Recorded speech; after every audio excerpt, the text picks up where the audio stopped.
Angry, angry, Aussie. Aussie. Aussie. Angry, angry, angry, angry, Aussie. Aussie. Aussie. Angry, angry, angry, angry. Hello, doing last minute things, and you're possibly hearing the air cooler thing I've got going to. Let's get some shit. Oh, and I'm getting stuck over here.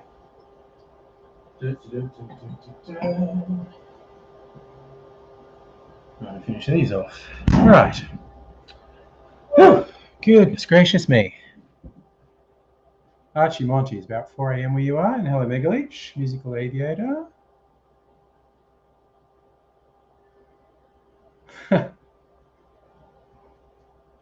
It's musical aviator. You want a public holiday on a better day than a Wednesday? Not the date so much. Just on a fixed day of the week. Give it a Monday or Friday so we get a long weekend. I don't know. Wednesday breaks up a week. 2 days work, break, 2 days work. That's not terrible.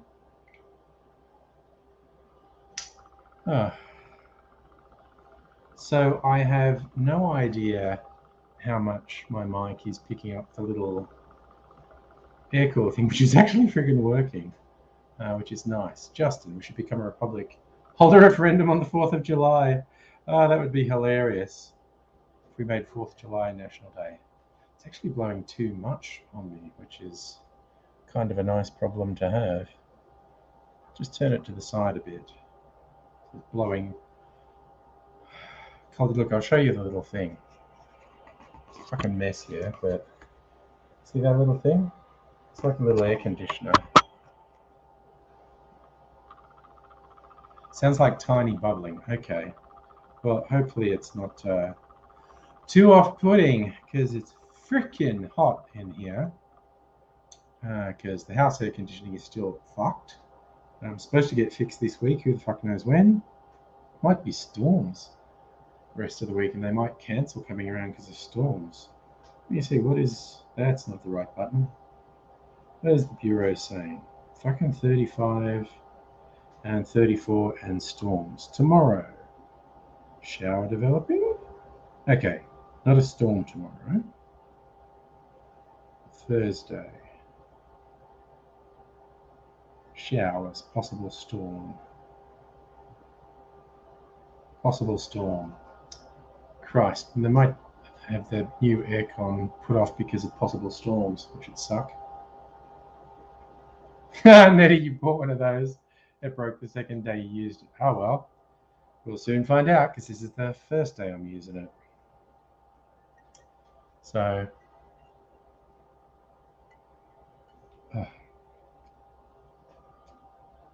this is my coconut aged cocktail, and there's a little bit of each of them, so I've just poured it all in there, so it's a really rich taste.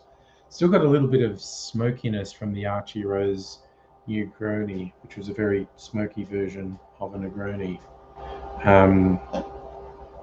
But it's got this rich texture from the coconut, like it's absorbed a bit of the coconut oil.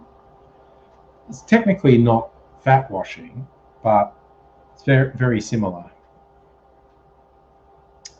It's just got that nice mouth feel. It's a weird phrase, weird 2 words. One word, possibly mouthfeel is one word. I don't know, but mouthfeel, weird and at least slightly unsettling word. So, now do you think just make Australia Day second Monday in January?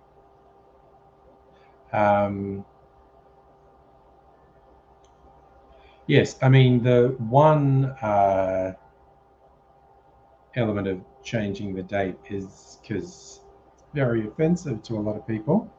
But it is a reasonable point. I've seen some activists make like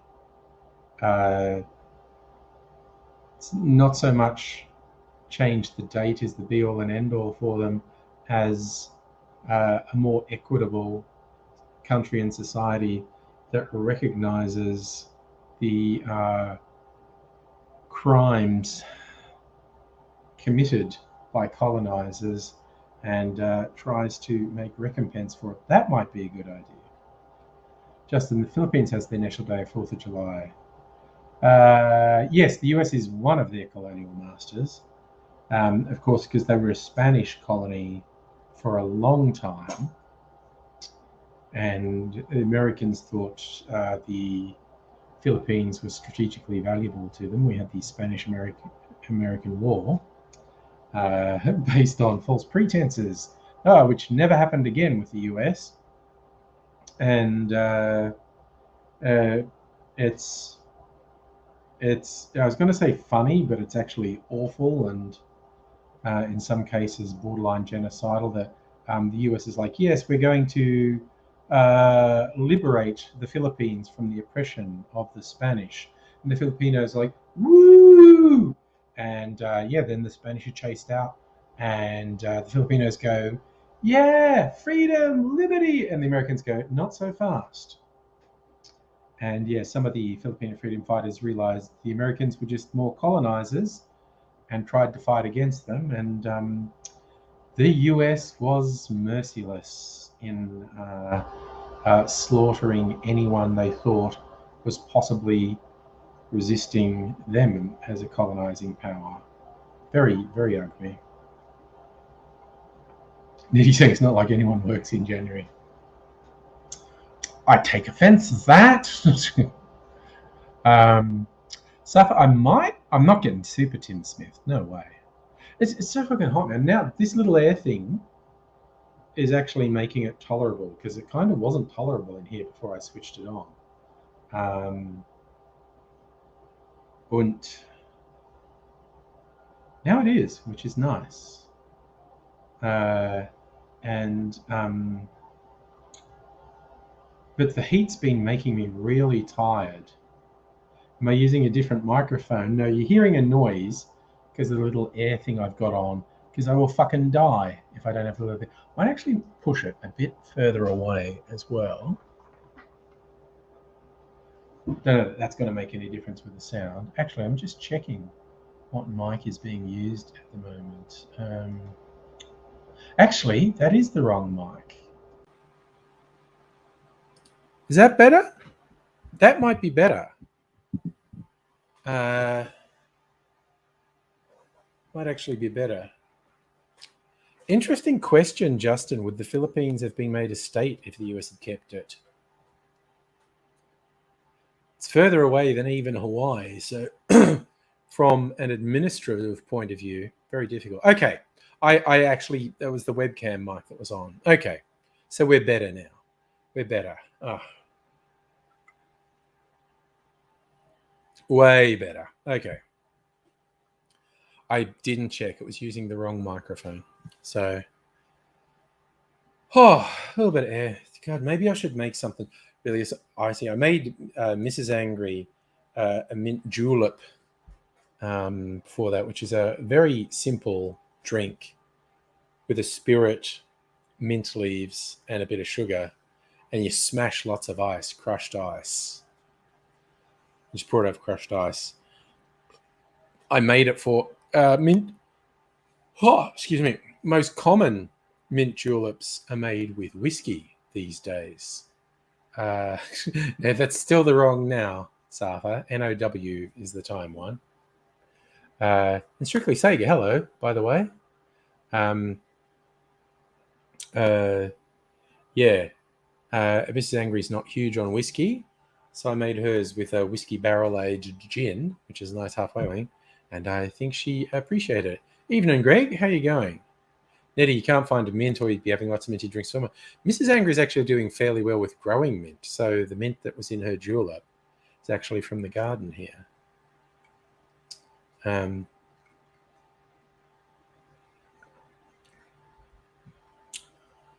All right, I'm enjoying that. That's my coconut aged cocktails gone now. I am definitely going to look out for bargain coconuts again, because that was It's kind of fun to make the coconut cocktail, and it tastes good too.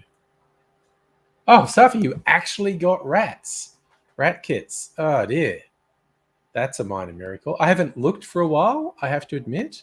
I might go out tomorrow, get a couple things, visit the big chemists and see if they have rats.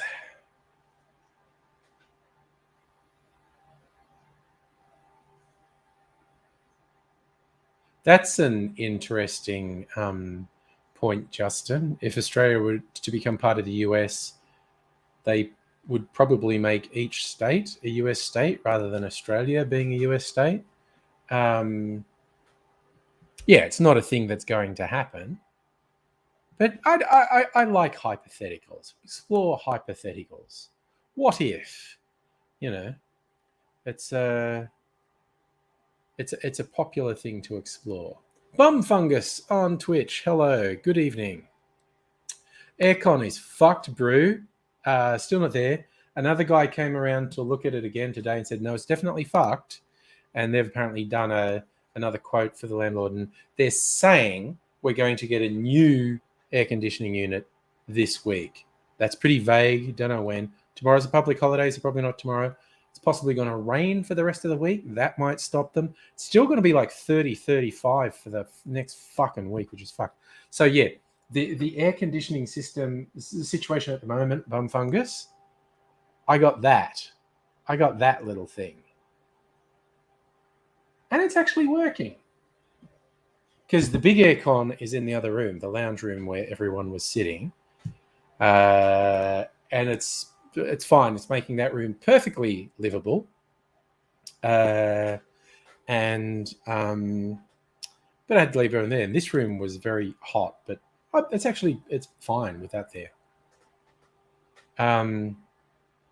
Oh, how much did the portable aircon cost, Safa? It's like $700 because it's a big fucker, but it's marked down from $1,100.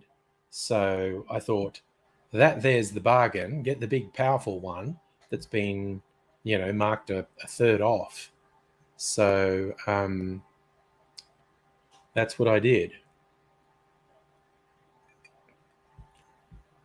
And it's quite effective, if a little bit noisy. It's a little bit noisy.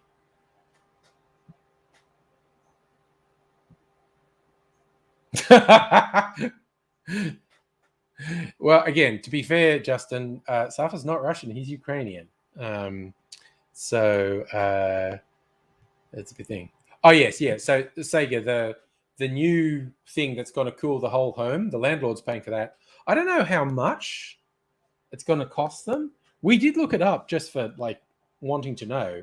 It could easily cost them 10 grand to replace it. But it was fucked, and it was probably 30 years old, the aircon that was there, and it's completely fucked. So they need to replace it. I just realized I've got slip-ons on, and I have no need for that. Liberate the feet, Angry. Liberate the feet. Still wearing the caftan. Been wearing this for the last couple of days because it's the least hot thing. Slanche, Mr. Cameron on Facebook. Slanche, sir. Because it is bird night. Could be bird night. It's Burns night. This isn't whiskey. I'm probably going to have, because it's Burns night, I'm going to have a whiskey. And I have a nice whiskey over there. It's very peaty. So I might just make an old-fashioned with it, actually. Or a version of a rusty nail. I don't know. Ooh, you know what I like it with? I like it with the apple liqueur I have. I think that's what I'm going to do. A smoky apple pie, I'm going to call it. Yes, for anyone who wants to know, because Gaeilge, and actually Scottish is Gaelic, Irish is Gaeilge. There are the Welsh, the Scots, the Irish all have their own language, which are broadly called Gaelic languages. And the words, when written in English, often aren't pronounced the way they look like they should be pronounced, Irish in particular. But if you've ever seen that toast, Slainte, it's not slaint, it's slanche. Actually, I think that is a Guelga toast. I'm not sure. I'm actually not a scholar in that area. By the way, again, the person I'm saying hello to is on Facebook. Most people are on YouTube. Bum Fungus on Twitch is a compadre of AZ and mine from Mitchell in Bathurst. So cheers to you, sir. Actually, I'll read you the text I got from AZ a bit earlier. Okay, and I'm just going to throw it out there. Justin, you're the second one to say rat test. Mrs. Angry says rat test too. Kind of grates on me. Rat test is like the new PIN number or ATM machine. The T in rat is test. So it's not a rat test, it's a rat. But you feel weird saying rat kit, I think is a good way to say it. But also, I'm not going to fucking make a big scene about it. Call it a rat test. What the fuck? I was just going to look. Oh, ADZ's text. What the fuck? I get so easily distracted. So, ADZ saying, I hope I'm good. Things are reasonably fucked for ADZ. You'll be in touch at some point. They're not desperate or directly life-threatening, but complicated and taut. Not insurmountable. Definitely able to be taken in hand. He's got to keep his head down, plow through immediate difficulties. Big love and hello and to everyone out there. He says, I'm fondly in his thoughts, except in that dream where I'm a full clown over a suspiciously big barbecue. That's not fond at all. And he's making progress on other projects and says all the best.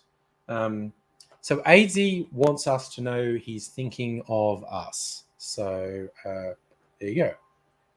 Justin, you're asking for rats from the US, which is cool. Yes, no, I think, again, Mr. Cameron on... sorry. He's a bad man. That's all I'm going to say. He's a bad man from my time at college. And every time this man pops up on Facebook, I just think of things that happened and stories and stuff from college days. And it's hilarious. And I'm not sharing any of them. So I teased you all that he's a bad man, and there are some extremely funny stories.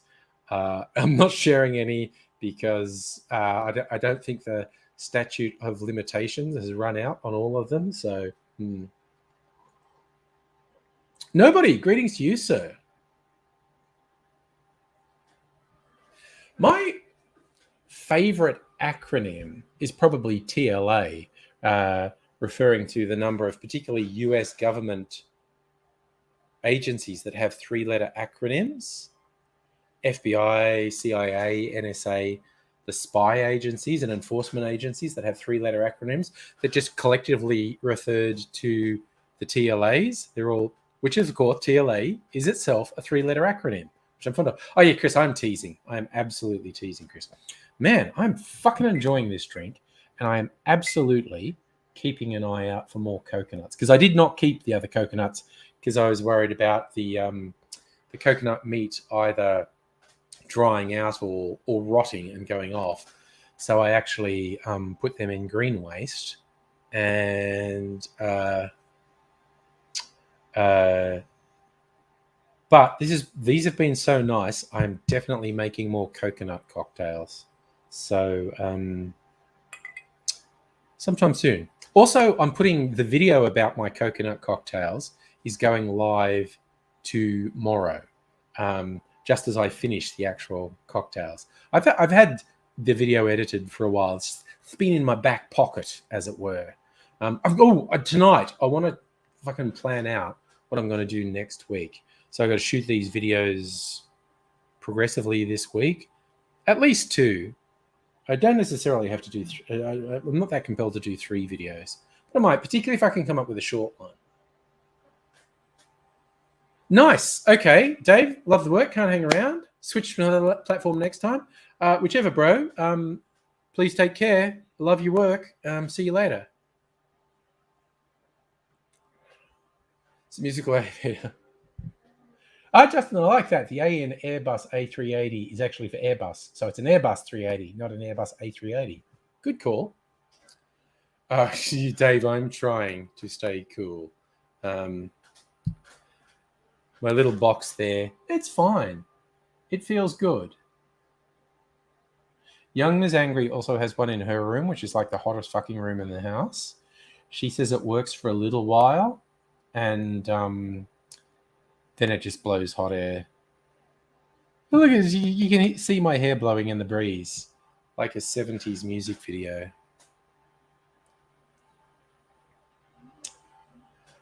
Oofed. So, Safra, it's only 20 where you are. Man, we are not getting that fucking change, bro. We are not getting it. If I look at what the Bureau is saying is going to happen overnight,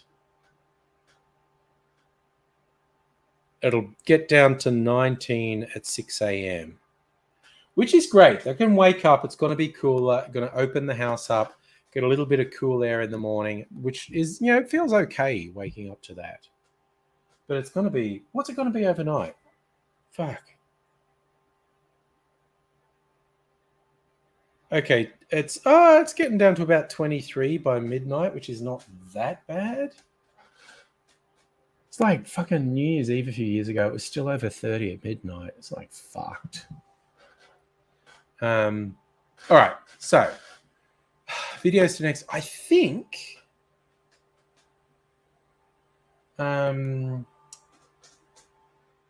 there's a website called Drink Days, which is fun. It tells you what days have been designated for particular drinks. I think Brandy Alexander Day is next week. It's Irish Coffee Day today. And it's kind of fuck off, I don't like coffee. Well, I've got some Mr. Black coffee liqueur. I could go Irish whiskey and I might do that. Not have an actual Irish coffee. I might make an old-fashioned with Irish coffee and Mr. Black. It's also Burns Night, which is the famed Scottish poets' night. Yeah, 31st is Brandy Alexander Day.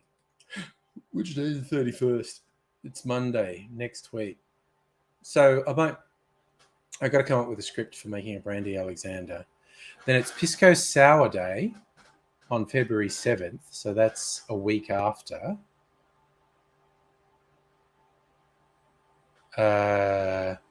Margarita Day on February 22nd. Kahlua Day on February 27th. Fuck Kahlua. Irish whiskey on March 3rd. Absinthe Day on March 5th. Fucking absinthe. Yeah, boy. All right, so Drink Days only helps me out with Brandy Alexander Day for Monday. So, I don't know. Oh, look, I hope you've all been keeping up with my weird pseudo-rotoscoped, pseudo-animated videos. I might play my Burns Night one. I did see that, Justin. Joe Biden calling one of the cockheads on Fox News a son of a bitch, which is the most polite thing you should ever say about fucking Fox News. Yeah, nobody. What happened? He was caught. The old hot mic thing. It was for an interview, and it's the whole thing. It's not going live to air, but if he gets, he's wearing a microphone, and called this guy, who's an absolute piece of shit. Anyone on Fox News is an absolute piece of shit, and calls him the son of a bitch.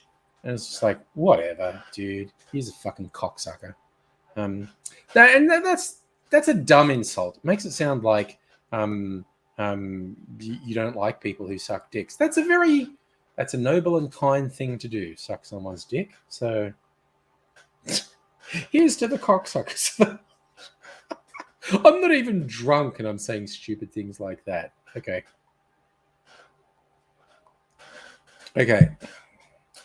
All right, you know what I'm going to do? Because it's Burns Night and Irish Coffee Night. I'm going to do variations on an old-fashioned with Scotch whiskey and Irish whiskey.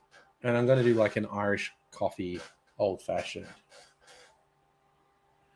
Because I can. But I am actually going to drink some water. Ugh.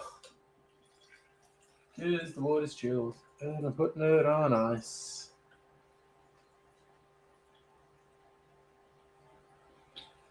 Ugh. Drinking some water. Okay, I feel mildly Tim Smith. Not even half, I don't, but I can feel that was, I reckon, definitely I would not drive a car at the moment. I feel like that was maybe 3 standard drinks, so definitely shouldn't drive a car. Oh yeah, Justin, the son of a bitch, is one of the dumbest people on Fox News. And yes, nobody, cocksucker, silly insult.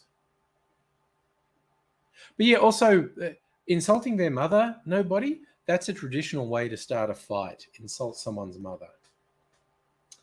But yeah, no, cocksucker is obviously homophobic. It's like suggesting it's an insult towards a man who would suck a dick.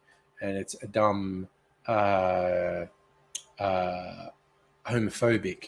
insult. It's just like, man, why criticizes someone who sucks dick? It's like whoever's on the receiving end really appreciates it. So we should not criticize the cocksuckers, is what I'm saying. Archie, you think I should pause for a refill? Just got some water, man. So, Hellion, hello, Kirsten. Nobody, you like Jimmy Carr's way of insulting people. Oh, yeah. Call you a cunt, but you lack the depth and capacity to bring pleasure. Variation of that is you lack the depth and warmth. And strength. Think about the birth canal and how strong it has to be. So, yeah. When you unpack a lot of insults, and I'm not judging other people, I'm holding myself accountable on this. A lot of insults are actually about your own insecurities. It's not, it's like when you say something to insult the other person, it's speaking to your own insecurities about what you're worried about yourself. So, and I think I'm guilty of that too. But, okay, trying not to fall asleep. I didn't have a nap as such, but I did have a lie down on the lounge this afternoon with my little earbuds in, listening to the June audiobook. Just like, this fucking heat is knocking me about, honestly. So we're only halfway through. I mean, Jesus Christ. I keep looking at the Bureau app. Oh, man. Sorry. They've completely changed the predictions. No, that's Jesus. Okay. This is how fucked my brain is. And it's the heat. The heat has fucked my brain. I was just looking at the minimums, thinking that was the maximums, going, no, it's not. No, that's the minimums. 18, 19 is the minimums. No, for the next week, it's like 30 plus. Fuck that. And it's been 30 plus for the last week. I don't know. We're in the middle of it. Not as bad as Perth's had 40 plus for a week. Marble Bar, notoriously the hottest place in Australia. They've only had half a dozen days under 40 Celsius since November. Humans aren't meant to live there. That shit will fucking kill you. Like, we worry about particularly older and other vulnerable people dying in heat waves. 40 Celsius that lasts for weeks, that kills healthy people. That's fucking dangerous. Humans aren't meant to exist in conditions like that. That shit is fucking dangerous.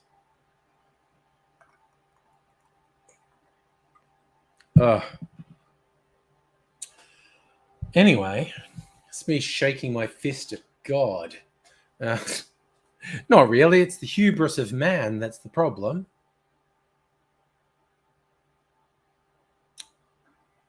Oh, no, but I think a class insult that I remember from ages ago is a friend's grandma called a boy. The grandma really didn't like this boy she was dating and called him cat shit.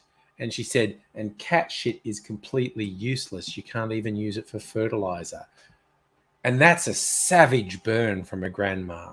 That is fucking savage.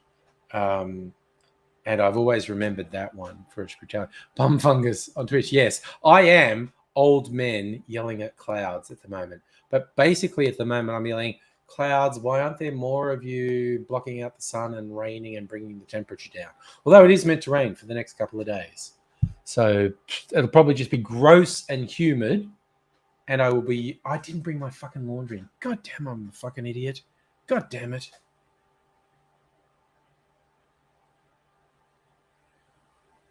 Shit, I meant to bring it in before the stream. Oh, fucking hell. I'm just fucked. Sorry. When is it meant to potentially shower? Not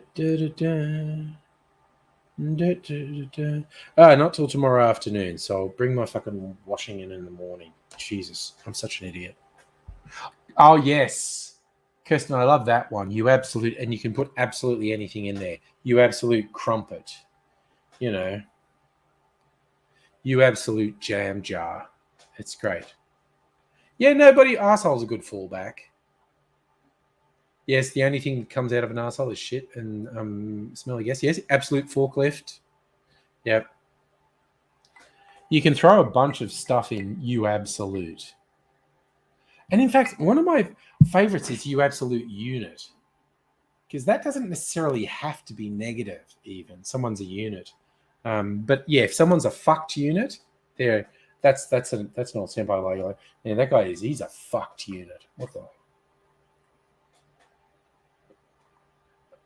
Oh,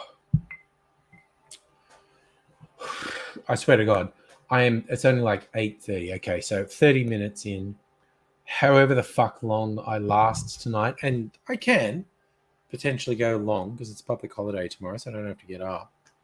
Speaking of fucking which, switch your fucking alarm off, dickhead. Not that I even need my alarm at the moment working from home, but you know, I'm definitely switching it off now. Oh! Wingnut is an insult I've always liked because it's vague and weird, but you can tell someone. I love that one, cousin. Obvious one at work is a bunghole. For those who don't know, this is the mini version. Kirsten working at a distillery that has lots of barrels. This is the bung and the hole that you pour stuff into your barrel from. And oh my God, it smells so good. In fact, the dominant smell is the sweet vermouth. It's very fruity. The hole is the bung hole. And it obviously looks like an arsehole. So, putting that back. Tick is an insult that can be useful. Okay. Yes, Kirsten, I imagine you do say bunghole unironically. Strictly Sega, speaking of a fucked unit. Oh my gosh. It was so good. For anyone who missed it today, Grace Tame, last day of her being Australian of the Year. She was nominated and awarded Australian of the Year for her work campaigning for sexual assault survivors. And then she's had to put up with a year of the LNP handling issues of sexual harassment and sexual assault incredibly badly. So she's progressively got more and more pissed off. And Morrison specifically is fucking terrible on the subjects of sexual assault and sexual harassment. And so she was at a photo op today and she showed up and shook hands. And it's like they wanted to smile. And she's just standing next to Morrison going, fuck this guy, and giving him the eyeball. It was chef's kiss. It was magic. It was fantastic. I loved it. Oh. Oof. Okay. Kirsten, regularly say you're off to sniff some bungholes at work. And not even joking. Checking the bungholes. Oh, God. And your work, because I got the Archie Rose emails like, ooh, we're going to release some limited editions in the next couple of months. You've got my attention, is all I'm saying. It really helps. Yeah, it's not as cool as it was, like already after half an hour, like the filter won't be frozen anymore.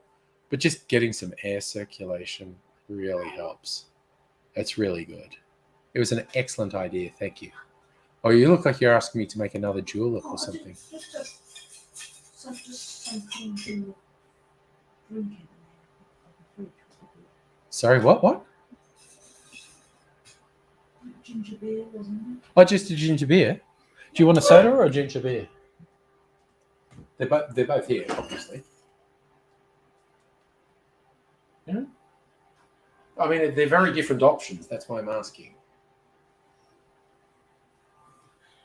Got lemon. Sorry, you've got the lemon and basil. Got orange and sage, or actually the one that is actually just blood orange without the sage. Or also the bitter orange ginger ale. So, all right. I think it's this one. Yeah, it's this one. There you go. Cappy, Australian soda maker. Slightly more expensive than other sodas, but holy crap, they're good. Yes, nobody, I agree. She should get it. She should be Australian of the Year again for refusing to smile for Scummo and upsetting all the dickhead male. Yeah, no, I forgot to get my washing in again. I was actually just saying that on the stream. Yes, Kirsten, the fragile males who are very upset she didn't smile. That's even probably more why I want her Australian of the Year again than for not smiling for Morrison. All these fragile dicks in the media who are like, why didn't she smile? That's disrespectful. Like, fuck you, man. Fuck you. Strictly Sega, make the best bartender at one of those cool jazz clubs. Oh, so long as there's no pressure. I hate like busy bars and whatnot.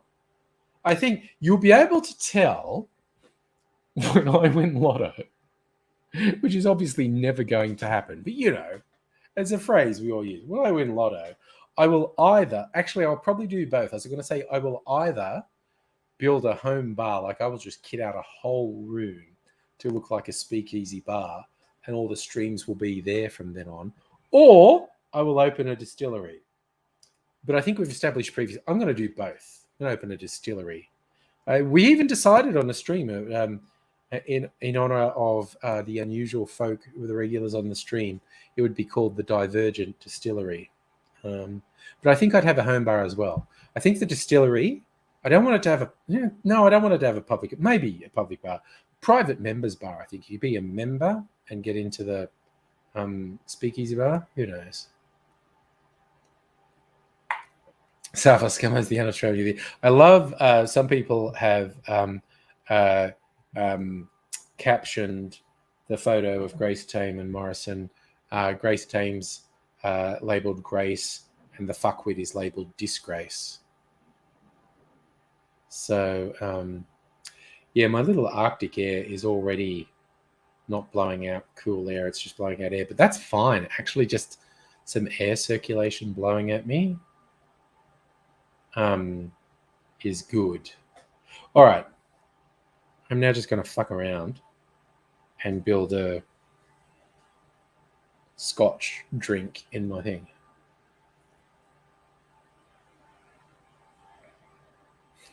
Justin, Rupert Murdoch's the bitch, and everyone who works for him, his sons. Yeah. Safra, it's about 30 outside at the moment, I think. High 20s anyway. It's kind of fucked, honestly. Yeah, it's like 29, 30 outside at the moment. So it's actually about that in here. It's somewhere between 27 and 29 in here. But just having a little bit of air blowing at me makes it feel a bit better. So, you know, I'm okay with that. Even if the air's stopped being particularly cold, just moving air is good. It's got a little water thing in the top that's meant to help. I might put some more ice cubes in it at the top. It's got a little filter in it, and you're meant to soak that in water and then freeze it, which is what we did prior to and when I say we, I mean Mrs. Angry did, because she was thinking of me, because I'd put the aircon in the other room, and Mrs. Angry, being as lovely as she is, was thinking of me being in here without the air conditioner. And so she put the filter in the freezer for, and it definitely worked. It blew quite cool air. Like I actually had to point it not directly at me because of how cold the air was. But now it's just blowing air, so it's fine to have that straight on me.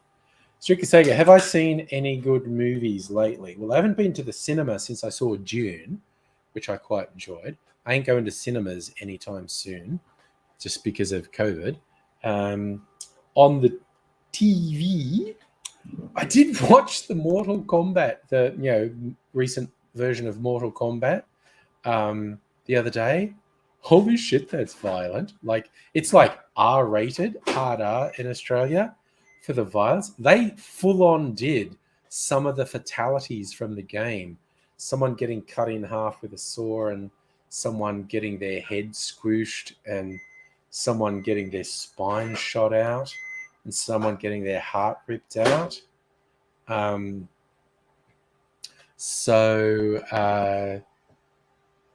It was pretty funny. It was not a terrible movie.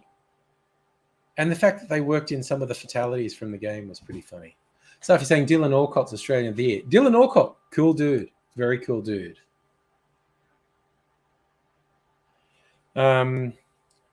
Right. Okay. A Burns Night Scotch drink.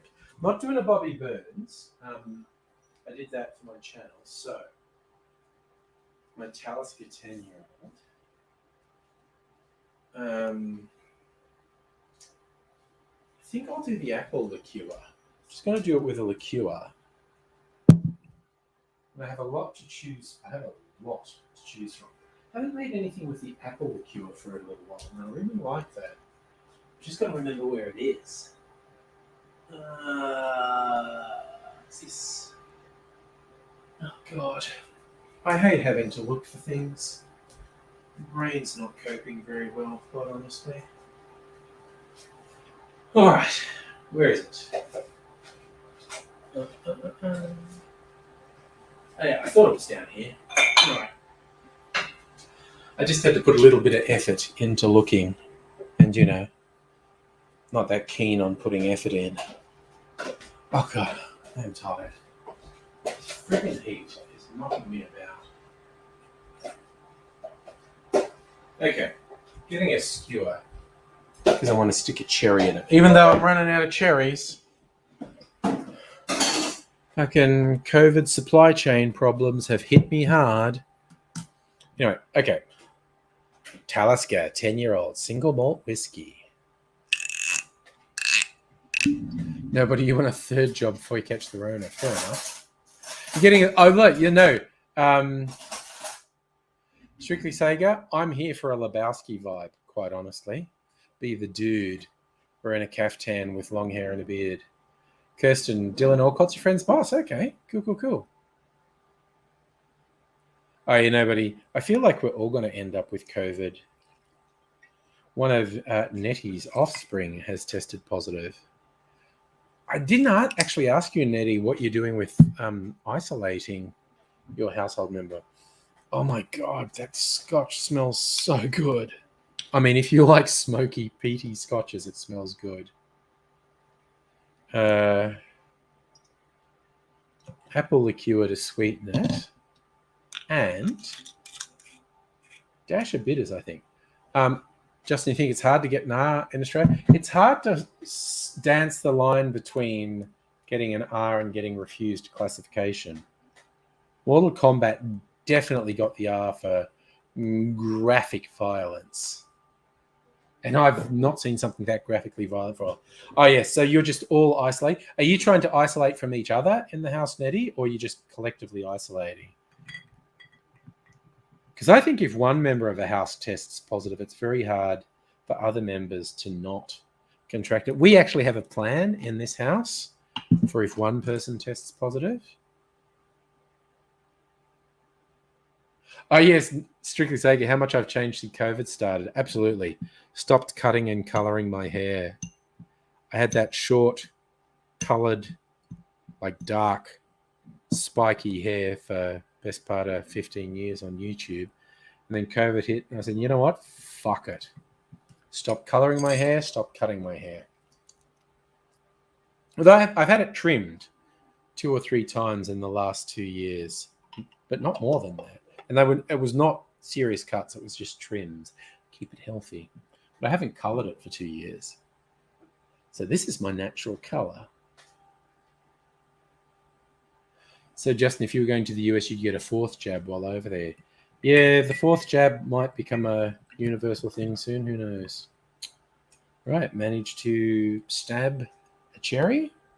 You know what? I'm going the whole fucking way because I got an orange here. I'm gonna, I peeled off one bit. I love a bit of orange in an old fashioned.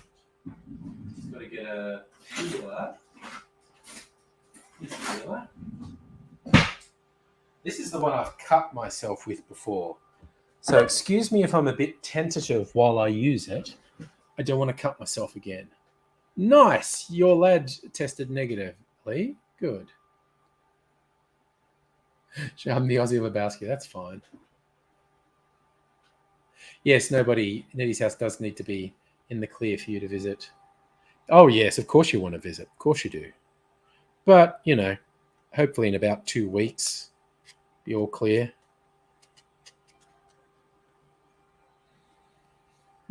I love the smell of citrus zest when you're peeling it. So, I'm going to squeeze oils onto the surface. Wipe my glass. Just give it a bit of a twist. Dump it straight in. All right. It's my Scotch drink for Bobby Burns. Burns night.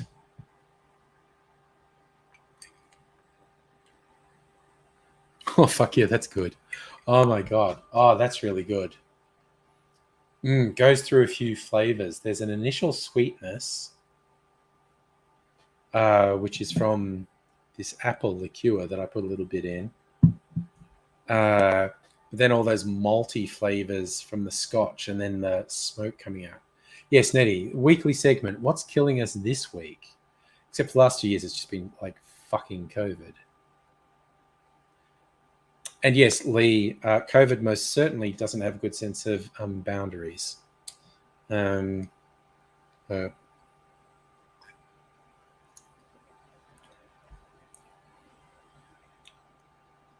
yep, okay. Oh, yeah, that is good. That's good. I'm a fan of that. All right, and I'm going to mix it up. I'm going to do an Irish whiskey one with a bit of coffee because it's Irish Coffee Day. So a little bit of Mr. Black coffee. Not a real Irish coffee because I don't like coffee, but a little bit of Mr. Black coffee liqueur. And I think another liqueur. I won't do the apple one again. I have to decide. I've got at least like 8 fruit liqueurs down there. So yeah, nobody. That's literally why I stopped doing the pre-recorded videos, the TFU Friday, Wank for Wednesday. All I was talking about was COVID and Trump, and I was just like, this is A, repetitive, and B, doesn't feel that healthy. So I just stopped doing it. Justin, you had an uncle-in-law's cousin died. Trump voting vaccine refuser. It was very depressing to discover Meatloaf was an anti-vaxxer who died from COVID complications. So we're like, oh no, Meatloaf died. He was cool. And then you find out his death was potentially completely avoidable, but his own fucking stupidity put him in harm's way. So, God damn it.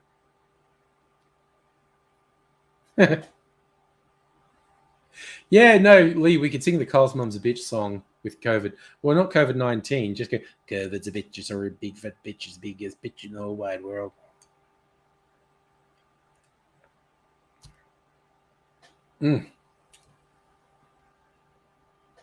Oh, that apple flavor goes really well with that Scotch, honestly.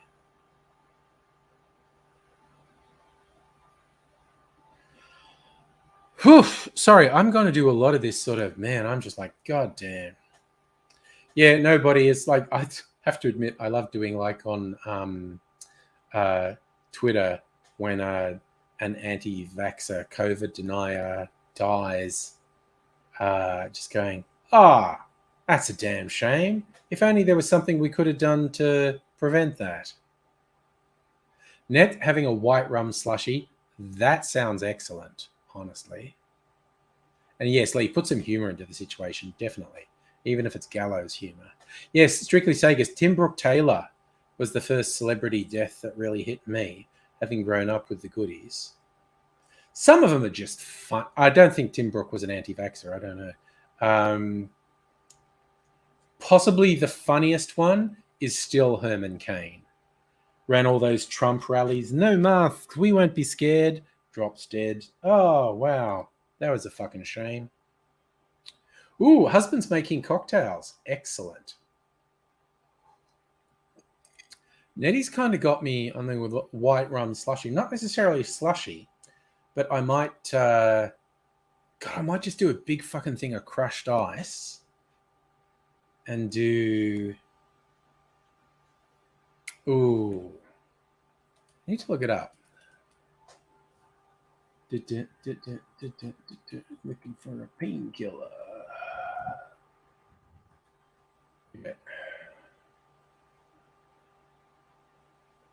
Yeah. What is traditionally in a painkiller? Rum, pineapple, orange juice, cream of coconut. I'm going to make a painkiller old-fashioned with pineapple rum, coconut rum, and orange liqueur. That's what I'm going to do. And I'm going to do it on crushed ice. That's what I'm going to do. But not straight away. We'll work up to it. Ah, nobody. Off the. Oh, what sort of ice crusher do you have, Nettie? Is it the rolling one? I've got a Lewis bag and a mallet, which is very therapeutic. Very therapeutic, I must say. Just bashing some ice and crushing it. Strictly Sega, what did Eric Clapton... I feel like I remember what he said something fucked recently. What did Eric Clapton say that was racist? Because I have a vague memory of him saying something fucked, but I don't know. So Target, it's from Target. Is it like electric ice crusher? I remember having a crank one growing up, and I loved crushing up a bunch of ice and pouring cordial over it.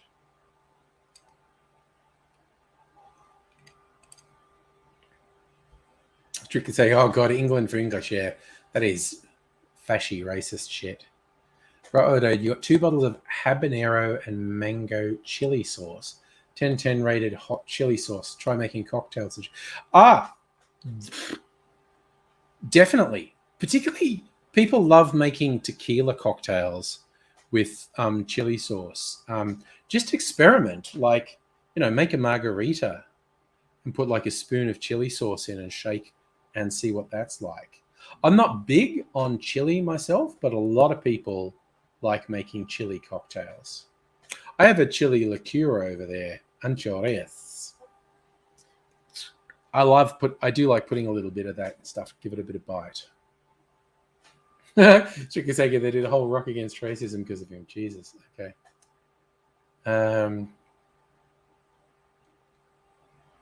So nobody, your stress relief is a little punching bag. Knocked it halfway across the yard with the mean right hook. I remember, it was like, not really a friend, he's kind of like friend of the family type thing, and saying about how, and this was years ago, she was in her 20s, and I think it's when I was in my 30s, saying how her boyfriend is a bit angry and whatnot, and I said he should get a punching bag, work out his aggression, and she said, yeah, he had one of those, and punching wasn't enough, and he attacked it with a knife. And I'm like, okay, no, he's actually dangerous. That's not cool. Lee's Paul McCartney said, "Be cool and get vaxxed." Yeah, that's nice. I liked. Speaking of old people in rock music, Neil Young has instructed his record label to take his music off Spotify as long as they're hosting Joe Rogan, because he's just going, Joe Rogan spreading blatant lies, COVID misinformation is unacceptable, and he doesn't want to be associated with it. Salumi, hello, how you doing? Oh, of course, yeah, no. It's like any sort of dumb right-wing thing, people then fall into being an anti-vaxxer. Yeah. I agree, Salumi. Neil Young winning, fuck Joe Rogan. What I hope is a bunch of other people follow his lead and go, yeah, you know, he's right. Spotify are paying Joe Rogan a stupid amount of money, and he's a fucking pile of shit. Ugh. That was a good choice. Really enjoying it. Excellent choice for Burns Night. Smoky Scotch cocktail.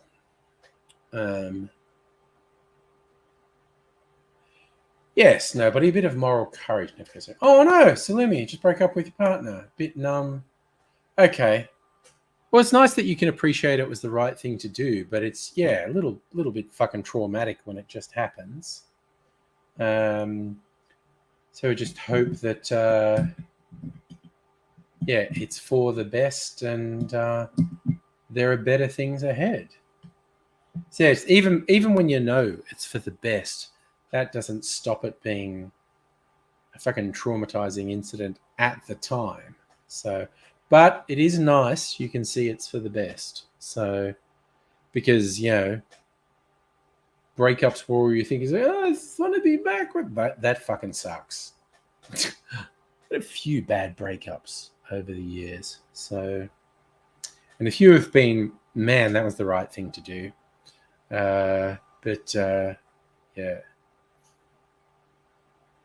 He's mad you broke with him. Oh, he's mad that you made the move. Tried to weaponize your psychologist appointment against you. Yes, the red flags are flags. You've got to take the rose-colored glasses off. It's one of the best lines from BoJack Horseman. One of the characters saying, oh, I guess when you look at someone through rose-colored glasses, the red flags just look like flags.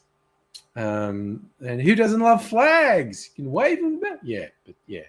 No, recognizing a bad sign and doing it is good. So, Kirsten, your co-worker said at lunch, her husband kicked a piece of furniture because he was annoyed about a flat tire, and the wheel jack was not where he expected to be. Okay. I occasionally get frustrated and vent my frustration. Probably depends how hard he kicked it. I don't know. And if it was sort of threatening. Justin's never been in a relationship. Oh, well, dude. Swings and roundabouts, man. I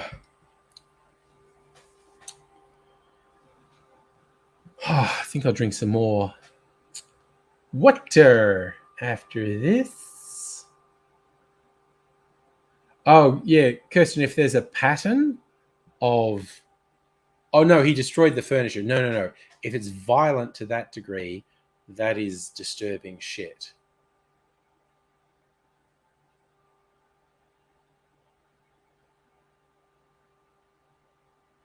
Smash the furniture and said it was accidental. No, there's an issue going on there. If you're actually smashing stuff, there's an issue. Mrs. Angry just ignores when I swear at things because she assumes that's probably really inconsequential, whatever he's swearing at. It's probably just miffed with something and fuck, fucking cunt, fuck.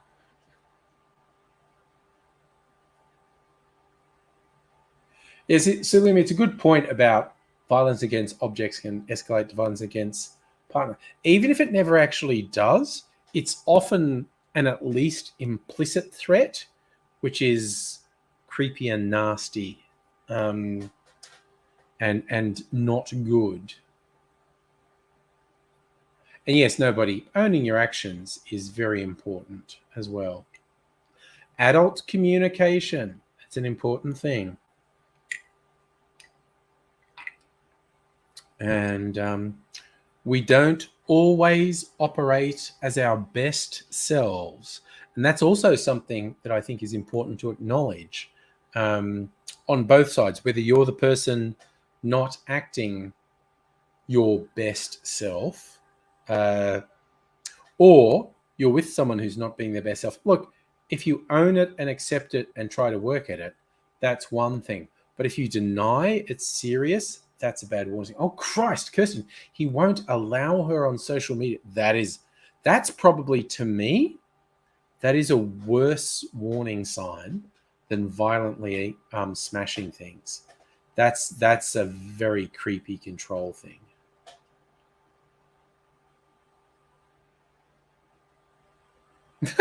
I love that. Nobody, your punching bag assault was premeditated. It's on a spring-loaded base, and you have to fill the base with water. So to prepare it, you had to calmly fill it with water, and then and then knock it across the yard.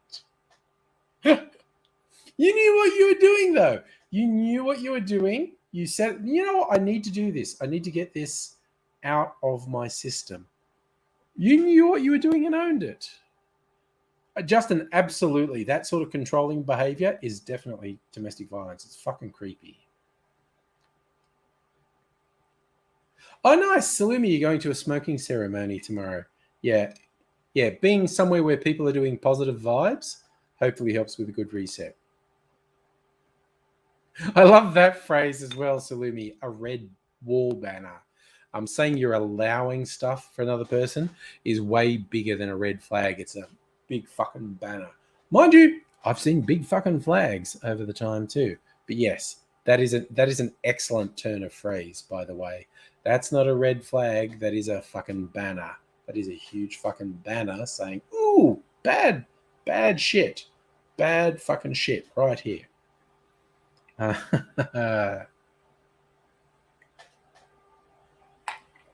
Okay. Ooh.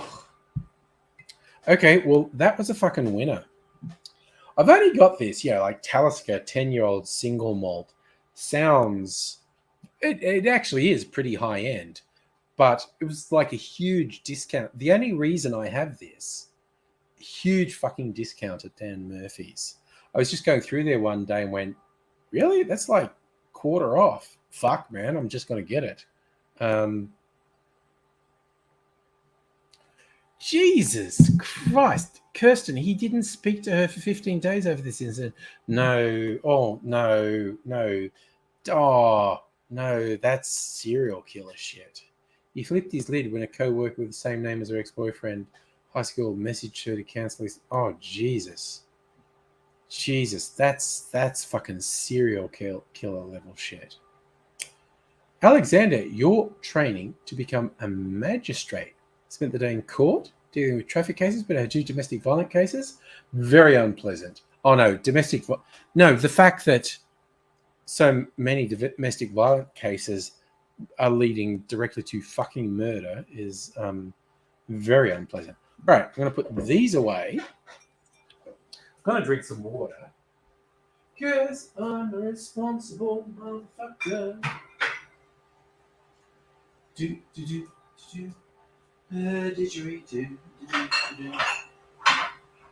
Jesus, I just put the bottles in the wrong place. I put the liqueur back where I meant to put the scotch. Okay, and I'm going to put a little bit of ice in the water reservoir on my air thing there, which may or may not make it cool. We will see. I'm just going to go over here, stick some ice in there. Yeah, there we go.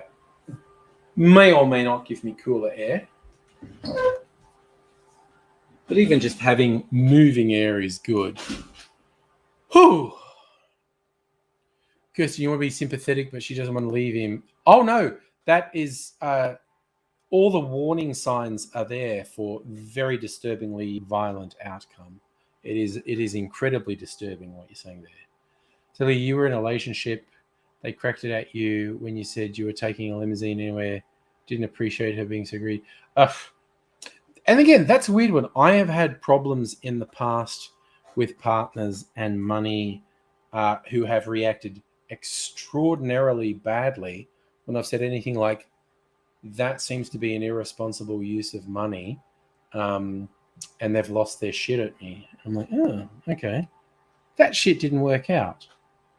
Again, how long have I been with Mrs. Angry? Like 18? Might be. Is it going to be 17 years this year? I don't know, but she's lovely. She's wonderful. She's just fucking amazing. Puts up with my shit. So, yeah. So, Kirsten, you're not good at saying things. She was talking about having a baby. Oh, no. Jesus Christ. Lee, your wife is more humble. You appreciate it for that. Yeah, it's just like...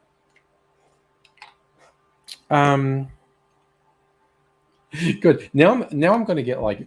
I'm going to get really lame and soppy about me in relationships. I just want to be happy with someone. I just want to be able to spend time with someone. It's like, when I'm the nights when I'm not doing live streams, I'm just hanging out with Mrs. Angry, and we're just like, we've got designated hangout times, just hanging out, watching stuff, being with each other. Every second Saturday night's a date night. All these things. Just actually saying like, I don't want to take you for granted. I want to designate particular times and say, at a minimum, I'm going to spend this time just with you, just hanging out. It's good. So,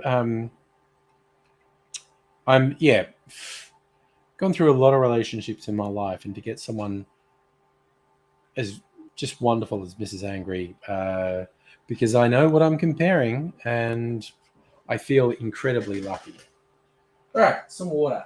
As I'm being responsible. Don't even have Shieldsy here telling me to drink water, and I'm doing it. All right, here we go. I'm not saying I'm morally responsible. I'm not saying, right, that I'm morally superior to all of you because I'm choosing to drink water when I have all that booze. But, come on. Drink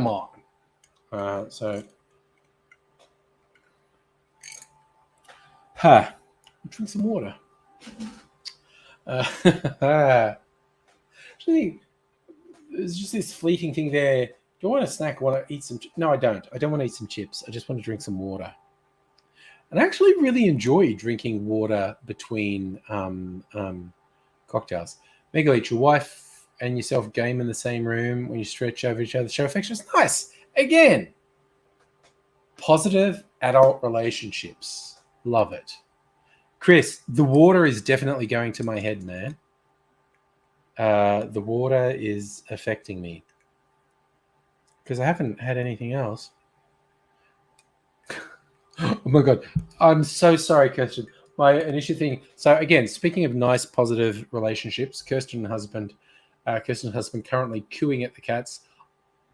Honestly, I just have to say my brain, I saw the line there. How my brain originally read that was husband is cooking the cats. I thought, well, that's not great, but he's cooing at the cats. But then again, positive, healthy relationships. Gotta love it. Oh, so good. Oh, water, agua, water of life. Oh, nice. Because again, you're Katia, you're relatively new household members. Adorable watching husband loving the kitties. Again, it's nice. We haven't had like a new cat for 11 years. Facebook memories have been reminding me we got our youngest cat, Shadow. We got her before Christmas 11 years ago. So she's like 11 and a half years old. Mimsy, we don't even really know how old she is because we don't know how old she was when we got her. She's probably at least 17, which in cat years compared to that's like an 80-something-year-old human. She is a super senior cat. I think Shadow counts as a senior cat being 11 years old. Mimsy at 17 counts as a super senior cat. So, yeah. Oh, and that's another nice one, Lee. Your wife doesn't patronize you. And holy shit, that's a trap you can fall into, being obnoxious and patronizing. Excuse me, Opie was unimpressed. Person he likes getting attention from his left. Oh, well, that's okay. But you'll have another friend over tomorrow that Opie loves. Well, that's, again, swings and roundabouts. Opie gets swings around it. It's hilarious. Like when we're talking about me getting this portable air conditioning unit for the house because I couldn't fucking tolerate that the whole house thing had gone out. Still think it was the right thing to do, even though we might have a new aircon for the house in a couple of days.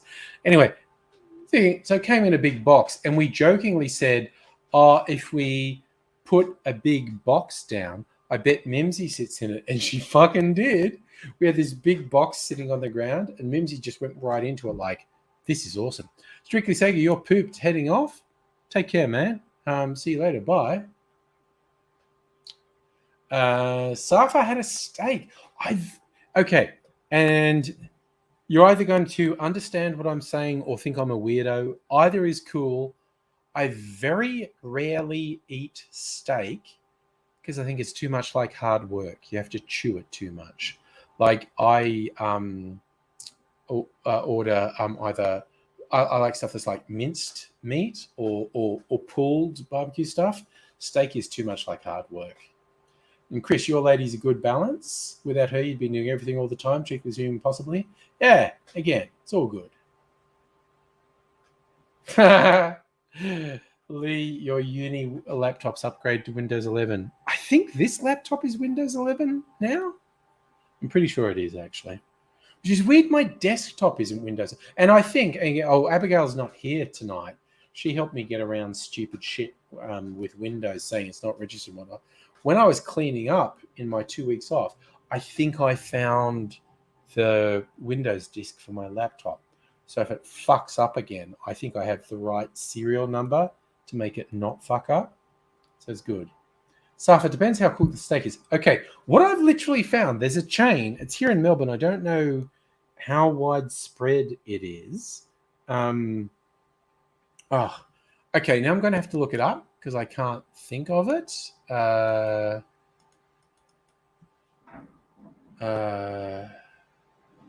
Steak Restaurants Melbourne.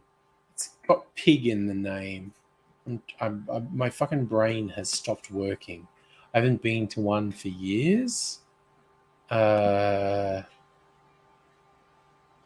help me out. What am I thinking of?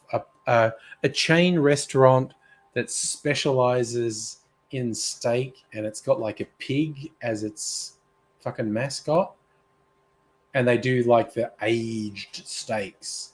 One of those long aged steaks done medium rare I'm pretty good with because it kind of dissolves in your mouth, but I hate having to choose steak.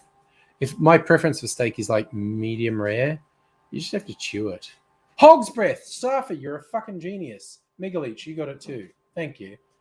Which is weird because it's around a pig, but they have cow steaks. It's weird. So, Kirsten, you have a wonderful friend who lovingly cooks you steak as a demonstration of affection. Justin, you're single. Try to find friends you can occasionally treat as a partner for a few hours. Friends are great. Hanging out with people is good. Okay. Yes. The 18-hour one, Megaleech. Safa, it's not bad. I have not been to a Hog's Breath probably in years. But it's not bad. It is not bad. If you're a steak fan, you'll probably like their steaks. I prefer like getting Mexican food, burritos. Mrs. Angry and I had it date night. I had this beef chimichanga. Fucking hell, it was good. So, because this place is a local place, and they do like the way they do black beans and rice is absolutely amazing. It's great. Lee, you're doing some house cleaning. Good man. Chris, you love helping a lady when you can. You love helping her. Again, you're a class guy, Chris. Absolutely. Safa, yeah, it's a chain thing, but it's not bad. Again, I haven't been literally for years, but you'd probably enjoy it. If you like steak, you'd probably like it. It's pretty good quality. There's a place down in St Kilda, which is a bit far away from me now. I used to live in East St Kilda. So it's called the Third Wave Cafe. They model a lot of stuff on the Southern American barbecue stuff. And they just have really, really over-the-top shit, like huge serves of ribs and just all this wacky over-the-top serves of stuff. I do like that. Like when COVID's not such a threat, I might take the family to third wave and we just get like a big table full of food. And it's just like, yeah, it's like, just fucking go for it. Just grab the stuff off that platter in the middle and go for it. But they specialize in doing really weird, over-the-top, decadent things. They're pretty good. Justin, there are actual Taco Bells in Melbourne now. That's relatively recent, like last couple of years. Take care, Lee. There was a local chain called Taco Bill, which I think is hilarious that they did that. Taco Bill's actually okay. But this is a local one. The people who run it are actually Mexican, which is rare for a Mexican restaurant. Oh my God, my focus just went fucked. Why did it do that? Oh God, I'm going to have to fix that. Sorry, it's driving me crazy. Gotta bring up the appropriate software. Oh, I'm back. I think the focus has come back. I have no idea why it did that. But I'm going to do something. Okay, advanced. Stop autofocus. There we go. That should stop it from happening again. That was fucking weird.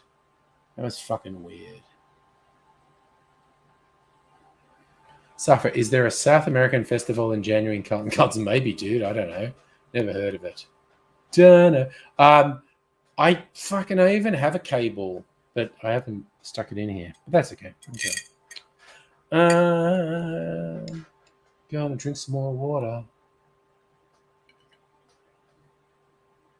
Man, tomorrow's going to be fucked. It's going to be like 35. I'm just going to have the aircon on in the lounge room. I'm just going to be lying on the lounge. I'm not fucking doing anything public holiday. Maybe watch shit on the TV. Watch some really vacuous shit. And, you know, the world being what it is, there's a lot of absolutely distracting stuff to watch on the TV. I haven't watched Fury. Every now and then I think like I want to watch Fury Road because I fucking love, definitely my favorite film from the last 10 years. And also because it feels like it's a documentary for what's going to happen in the next 20 to 50 years. So, Safa, we're going to midnight. Dude, I have no fucking idea, man. Mrs. Angry is braced for me going late. Depends how long I fucking survive, man. I'm kind of okay at the moment. This heat has been knocking me around, something chronic. Safa, you want to binge Boba Fett rather than watch it? I've been watching it week by week. It's pretty good. Spaghetti Western. Jon Favreau and Robert Rodriguez mainly teaming up to make it a spaghetti Western. It's pretty good. How Tim Smith? I'm not even half Tim Smith. Third Tim Smith? Quarter Tim Smith? Which means, again, as a responsible individual, I would not consider driving a car at the moment. But Tim Smith's a fucking steaming pile of shit. So, yeah. Holy shit. Make a traditional prime rib at fucking Hog's Breath is $37.45. Holy shit. That's expensive. But mind you, that other place I was talking about, the Third Wave Cafe, their shit's really expensive too. But then again, you know, it's like aged for day. It's you know, I think it's expensive for them to make what they make, so I don't begrudge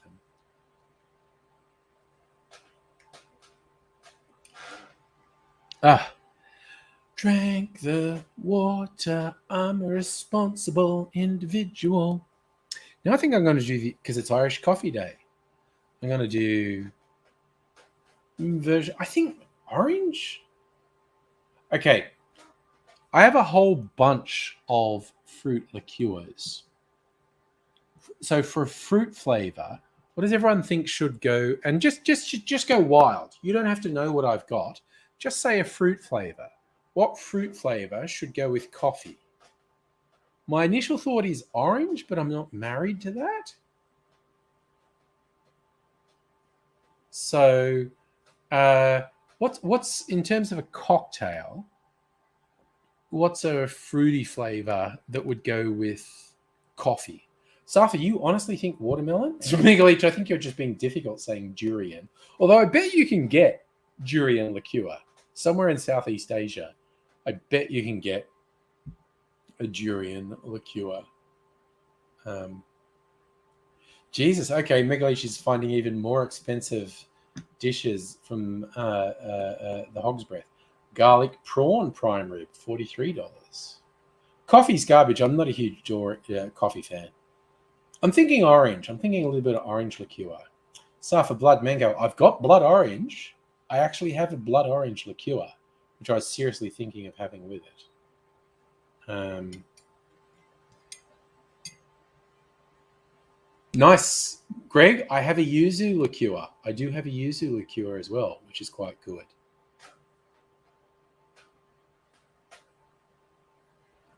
Yeah, okay. I think it's a coin toss between blood orange. Maybe I could do both. Maybe I could do a little bit. Yeah, okay. Kirsten thinks orange. Maybe I do blood orange. All right. First, I need some more ice because my ice is melted. So I'm gonna do a big old second big bit of ice. In you go, big bit of ice. Ice, ice, baby. Vanilla ice, ice, baby. Dun, dun, dun, dun, dun, dun. Okay, this is going to be Safa. Yuzu is a Japanese citrus. It's kind of between lemon and lime and orange. Where is my Irish whiskey? I think that's it. Yes, Stout Edition Jamesons. Stout Edition Jamesons. And blood orange is just down here. Okay, I should finish that cocktail. It's nothing special. And it's taken up shelf space. Alright. So, this is something I discovered at Dan Murphy's a couple of years ago. Salerno, an Italian blood orange liqueur. Greg, there's a coffee called a Roman which has citrus. There you go. All right. Oh, man, it's good. So I'm just going to do half an ounce of blood orange liqueur. I forgot to get the Mr. Black while I was out here.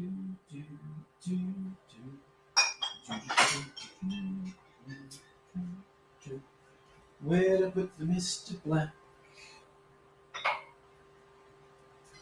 Steve, the bartender, actually sent me this little mini bottle of Mr. Black to make drinks for the Mr. Black cocktail competition. And it's got weird mystic symbols on the bottle, which I don't know, you probably can't see. But it's got weird mystic symbols embossed on the bottle. So I'll be keeping this bottle when it's empty, but it won't be empty for a while because I don't like coffee very much. So I'm going to do half an ounce of coffee liqueur, certainly darker, and then Irish whiskey. Cause it's Irish coffee day. Let's do a couple of ounces of the Jameson Stout Edition. And that smells pretty good. All right. Let's give that a stir. Friggin' cherry fell off my skewer. That's okay. The ice will melt a bit and I'll be able to get my cherry out. But in the meantime, my cherry will be absorbing the flavors, which will make it even tastier to eat. Mega H, put a bit of paper over the embossing, rub it with a pencil, show us the sketching. I am not together enough to do that tonight. I'll describe it. There's like a couple of drops, like water drops, then an eye, which is pretty impressive. Then Australia's embossed. The back, there's an owl and a tree branch. So it's definitely some pagan shit going on, which, you know, I'm on board with. And I've got a bigger Mr. Black bottle that's got some pagan shit on it too. Oh, salumi. Cheese is a fucking wicked comfort food. If you're feeling a bit bummed, some cheese is amazing. Right. So this is my bastard version of Irish coffee.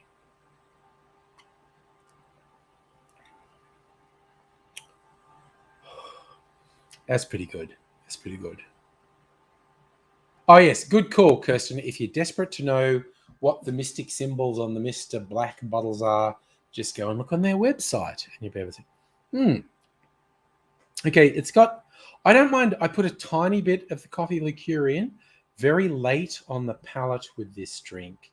You get that coffee bitterness, but because I use such a small amount and there's other things in there, it's almost like dark chocolate bitterness rather than coffee bitterness. And I like that this drink evolves on your palate. So this is a kind of sort of Irish coffee, but not really.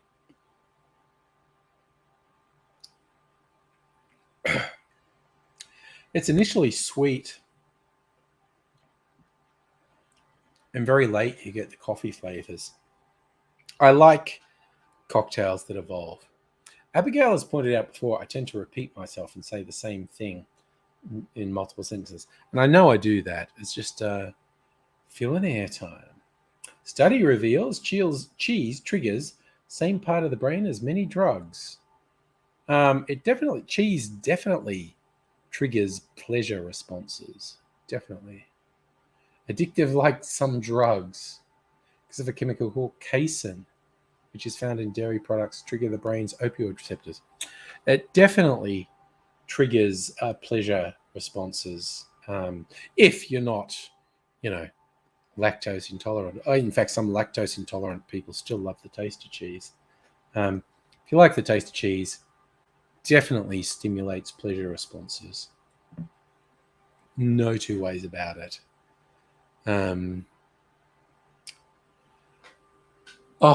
Good stuff. Good stuff. Yes, Lim, you don't need drugs when you have cheese. Or you could have cheese and drugs. So, Beglish, is that your wife and daughter who are lactose intolerant, but still like the taste of cheese? So we'll eat cheese no matter what stomach upsets it causes? Safi, you're a cheese snob. I like good quality cheeses, I have to admit. Silimi, you're off. Thank you so much for dropping by. Not surprised you feel a bit drained, having an emotionally demanding night. I hope hanging out for a while gave you a little bit of relief. Hope you get some sleep. It feels better. Okay. Yes, Mega H, they're lactose intolerant, still eat cheese. Cheese just tastes so good.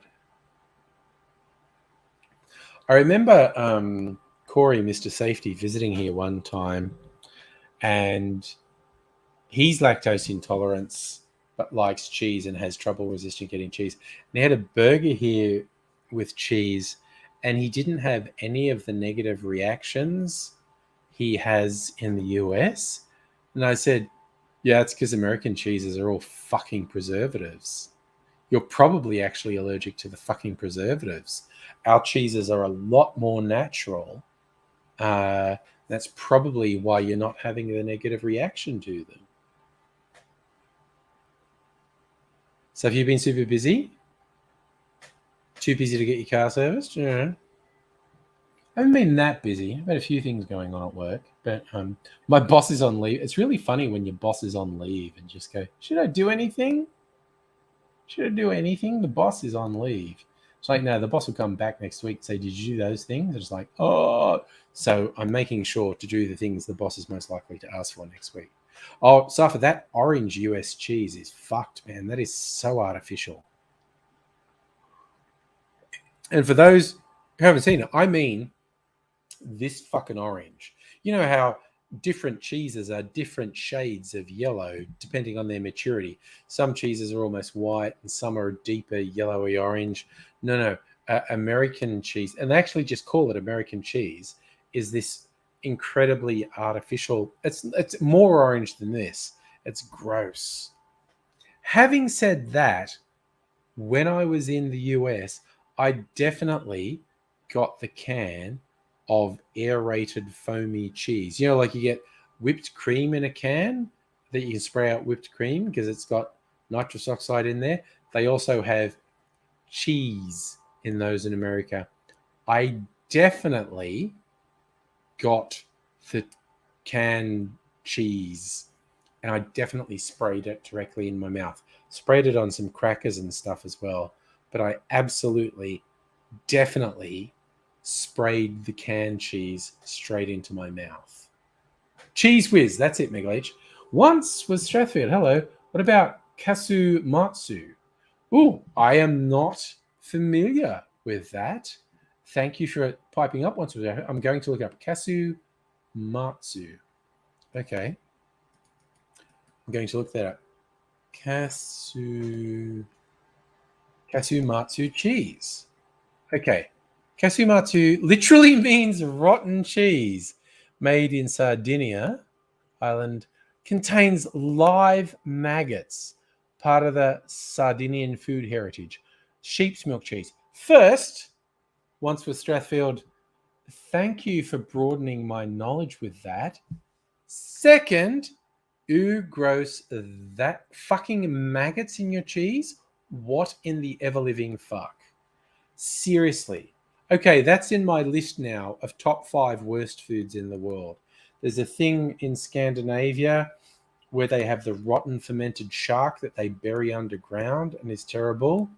Top of the list remains a Filipino delicacy called balut, which is an egg where the chicken fetus has started to develop, but then the egg is boiled when there's a mostly formed chick in it, and then you eat this mostly formed chick from the egg. That is definitely the most disgusting food in the world. Once at Strathfield, you have a friend used to order it for a customer at Woolworths. You'd try it. I'll fucking leave you with that. Yeah, Kirsten, that I would say no to that cheese. I like blue cheeses. I like some fermented cheeses, but cheese with fucking maggots in it, no thank you. Live maggots, no fucking thank you. What the fuck is wrong with you, Sardinia? What the fuck are you doing? Yeah, Megalich, Stilton, blue cheeses, really aromatic, pongy cheeses. I will have a go at. I will absolutely have a go at really pongy cheeses. But something that literally has live maggots in it? Fuck no. Oh, what the fuck? Safa, yes. Okay, US people are funny with Aussie English because they're completely on board with 80-90% of what we're saying. But then some of our very localized vernacular confuses the shit out of them. And in fact, they can't hear. One of my my 2 favorite ones I know. This hasn't happened to me. It's happened to friends when they're in the US. Aussies, when they're at a restaurant or a cafe, someone says, "Can I get you a drink, hon?" And they say, "Just water." And the serving person just looks at them blankly like, "What the fuck did you just say?" And they go, "Just give me some water." And they're like, "What? What's water?" And you realize they don't know, you have to say water. I mean, you wanted water? What is water? And it's really fucking thrown the serving stuff. The second one, there was an American performer who I was a big fan of. Her name's Christine Lavine. She's kind of a folky singer from New York. And I was into her when I was in college, way back in the day, in the 80s, early 90s. And she toured Australia, and she's talking to the audience, and she somehow started talking to someone in the audience. And I don't know, she asked him how he got there, and he says, "In me car." And she just like, "What the fuck did you say?" And he goes, "In me car." And she literally had no idea what she was saying. She had no idea what this guy was saying. And it was like, and then she eventually go, "Oh, in your car." It's like, "Me car." She thought "me car" was an Australian thing. And she had no fucking idea what this guy was saying when he said, "I came here in me car." And she was just like, "Nah, dude, what?" So sorry, once for Strathfield, are you in the US from the sounds of it? Yeah. In the US, they say water. And people in the US pronounce R's unless they're from Boston, and a Boston accent is freakishly similar to an Australian accent. But yeah, people in the US from an Australian perspective tend to overpronounce R's. Like we leave R's off. We go water, and Americans go water. Oh, so what's where Strathfield? You're in Tassie. Okay, like Megaleech. Nice. Few people representing Taz. Yes, Chris. Chris is hearing freedom. Chris is our freedom correspondent. We need to bring up freedom, and Chris will be here. It's like, Chris, have you watched the Peacemaker TV show? Spin up the character. It was that wrestler dude was in the Suicide Squad movie. Now he's got his own TV show, which is also written by James Gunn. Oh Christ, I've had too many drinks. What's his name? Also, Strathfield. Once was Strathfield. Oh, once you were Strathfield. Now you're in Oh yeah, no, dude. Fucking Strathfield, super different to Hobart. Dave Cameron has come back on YouTube. Oh yes, a beer instead of beer. Yeah, no, they fuck yes. They do not understand beer. Yes. Yeah, no, Strathfield. I lived in Sydney for 10 years and was always inner west. And it was somewhere between Redfern and Ashfield. I lived in a couple different places. So I get, Strathfield's so fucking different to Hobart. Yes. Ordering beer, an Australian ordering beer in the US can be a whole fucking thing.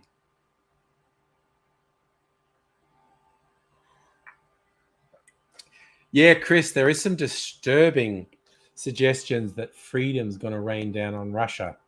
It's kind of like, I don't know, people want to have a war with either China or Russia, and it's like, these are all bad ideas. Why would you do this? Thank you, Dave Cameron, John Cena. I'd had too many drinks and I forgot his name. Yeah, John Cena is in the Peacemaker streaming show written by James Gunn. It's pretty funny. Yes, Kirsten used to be a Melbourneite, worked in a Melbourne distillery, moved to Sydney to work in a bigger Sydney distillery. Again, I don't know where we first started communicating, Kirsten, but you like changed my whole world so much, which is hilarious. And those who know, 2 years ago at the start of this live stream, there was these things over here. There were A, only literally half as many bottles. B, the vast majority of them were non-Australian. Now I've doubled what's there, and most of it's Australian, and that's all Kirsten's info. Yes, I know. Fair question, Safa. Is Dave Cameron the former UK PM? No, Dave Cameron is an old bud of mine and Aidsy's from our uni days. And he's as I said before when he popped up, he's a bad man. He's a very funny man. He's a bad man. And I say that in the positive sense. Nice. Strathfield, you're actually enjoying Hobart more than Sydney, and you lived in Sydney your life. That's wicked that you moved to Hobart, which is so much different to Sydney, but you're actually enjoying it more. That's excellent. Oh, Justin, my first live stream was for fucking ever ago. These, what I regard as the COVID streams, and I've been streaming since forever, but I regard the COVID streams of having started in about March 2020. Safa, you're in Hobart's a hipster town. Nice. Once with Strathfield, Hobart's a well-kept secret. I've had one holiday in Tasmania with Mrs. Angry. It's wonderful. Both the cities are really nice. The wilds of Tasmania are friggin' awesome. The coast and the forests and the inland. I love Tasmania. It's fucking awesome. I'd love to go back there. Kirsten, our first contact was Henry in the Applewood streams. Okay. And again, they fucking rocked. Again, people who know possibly remember in 2020, Kirsten and I were always talking about the Applewood streams on Facebook.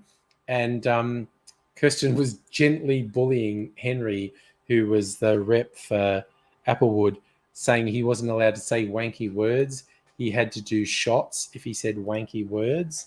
And it was a whole thing. It was hilarious. But again, the Applewood streams, I miss them so much. They were fucking amazing. Because Henry himself is an amazing individual, but he would get incredible people from distilleries, incredible bartenders, and they would just make mind-blowing drinks. It was friggin' awesome. Justin, when did I realize COVID was going to be a huge issue? It was like March, April 2020. I thought, oh no, we're all going to be fucked. And the streams, I stopped doing pre-recorded videos and started doing streams just so we could hang out and try and get some form of fucking sanity, because the world had gone so fucked. We didn't know where it was going. See, once with Strathfield, you're like me. I lived in Sydney for 10 years and then moved to Melbourne 20 years ago. I have never once considered moving back to Sydney. I had fun when I was in Sydney. I liked it and whatnot. But then I moved somewhere else to go, oh no, Sydney was just way too stressful. Like Melbourne, that whole thing about Melbourne being the most livable city sounds lame, but you live here and go, oh no, this is actually fucking yeah. Dave doesn't think it's too many drinks, just to do with the frequency. This is only my third drink of the stream, almost 2 hours in. But I made some relatively strong drinks. So I'm kind of half Tim Smithed at the moment. I'm still coherent. I don't think I'd crash a car into a fucking house, but I definitely wouldn't drive a car. So yeah, once Strathfield, you agree. Sydney's too stressful. Yeah. Chris, you knew we were fucked when the college you worked for cancelled everything. Yeah, and they were right. It was kind of like, I was so lucky because my current job, which I've been in since, I don't know, November, December 2019. I had been working at a uni prior to that. I'm working for government now. So I've been in this job since like December 2019. And then in like March, we realized shit was going south. And my team had a little consult with each other and said, we're all going to end, we are definitely going to end up working from home. So we might as well do it now. And everyone said, yeah, let's do it now. And I think sort of like the boss was like, no, really, you're doing it now? But within 2 weeks, within 1-2 weeks of my team saying, yeah, fuck it, we're working from home, it became the directive. Everyone was working from home. So since then, I don't think I've even had 6 days in the office since then. So yeah. Dave, what's the wavelength of alcohol? Question for Aidsy. I don't know if you were here when I read Aidsy's message. He's not here tonight. He's got shit going on. He's nobly struggling. He will be sad he missed you. But yeah. So Chris, you've applied to Netflix, Disney, Sony, TV Place, can't stand not working. Dude, you've got all my positive vibes, Chris. You got all my positive vibes. You're a very talented guy. So I'm sending all the positive vibes that someone understands you're a talented guy and they should have you working for them. I hope it works. My psychic power's strong enough. Safa, the rumor was China wasn't bolting apartment doors. They were fucking welding the doors shut on apartment buildings, and only one person was allowed out to buy stuff each day. But hey, that's how you go from being the center of COVID to having no COVID cases. Okay, once for Strathfield. When did I live in Sydney? Because I am old. I lived in Sydney in the 90s. I moved to Melbourne 98. So I lived in Sydney from like 88, 89 to 98. That was my 10 years in Sydney. I've been in Melbourne ever since. Prior to that, I lived in the country. I grew up in the country.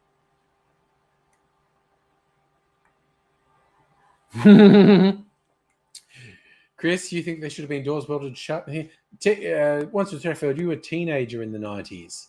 Well, I was in my 20s in the 90s. So actually, I feel slightly refreshed. I'm only 10 or 15 years older than you. I get people like Safa, who I'm fully fucking 30 years older than, which is fine. I'm fucking old. That's okay. So, yeah. So yeah, I'm apparently like 10, 15 years older than you once with Strathfield. But that's good. These things are good. There's a whole spectrum. Okay, yeah, 44. Yeah, I'm 10 years older than you. Yeah. Yeah, Safa, so I'm more than 20 years older than you, Safa.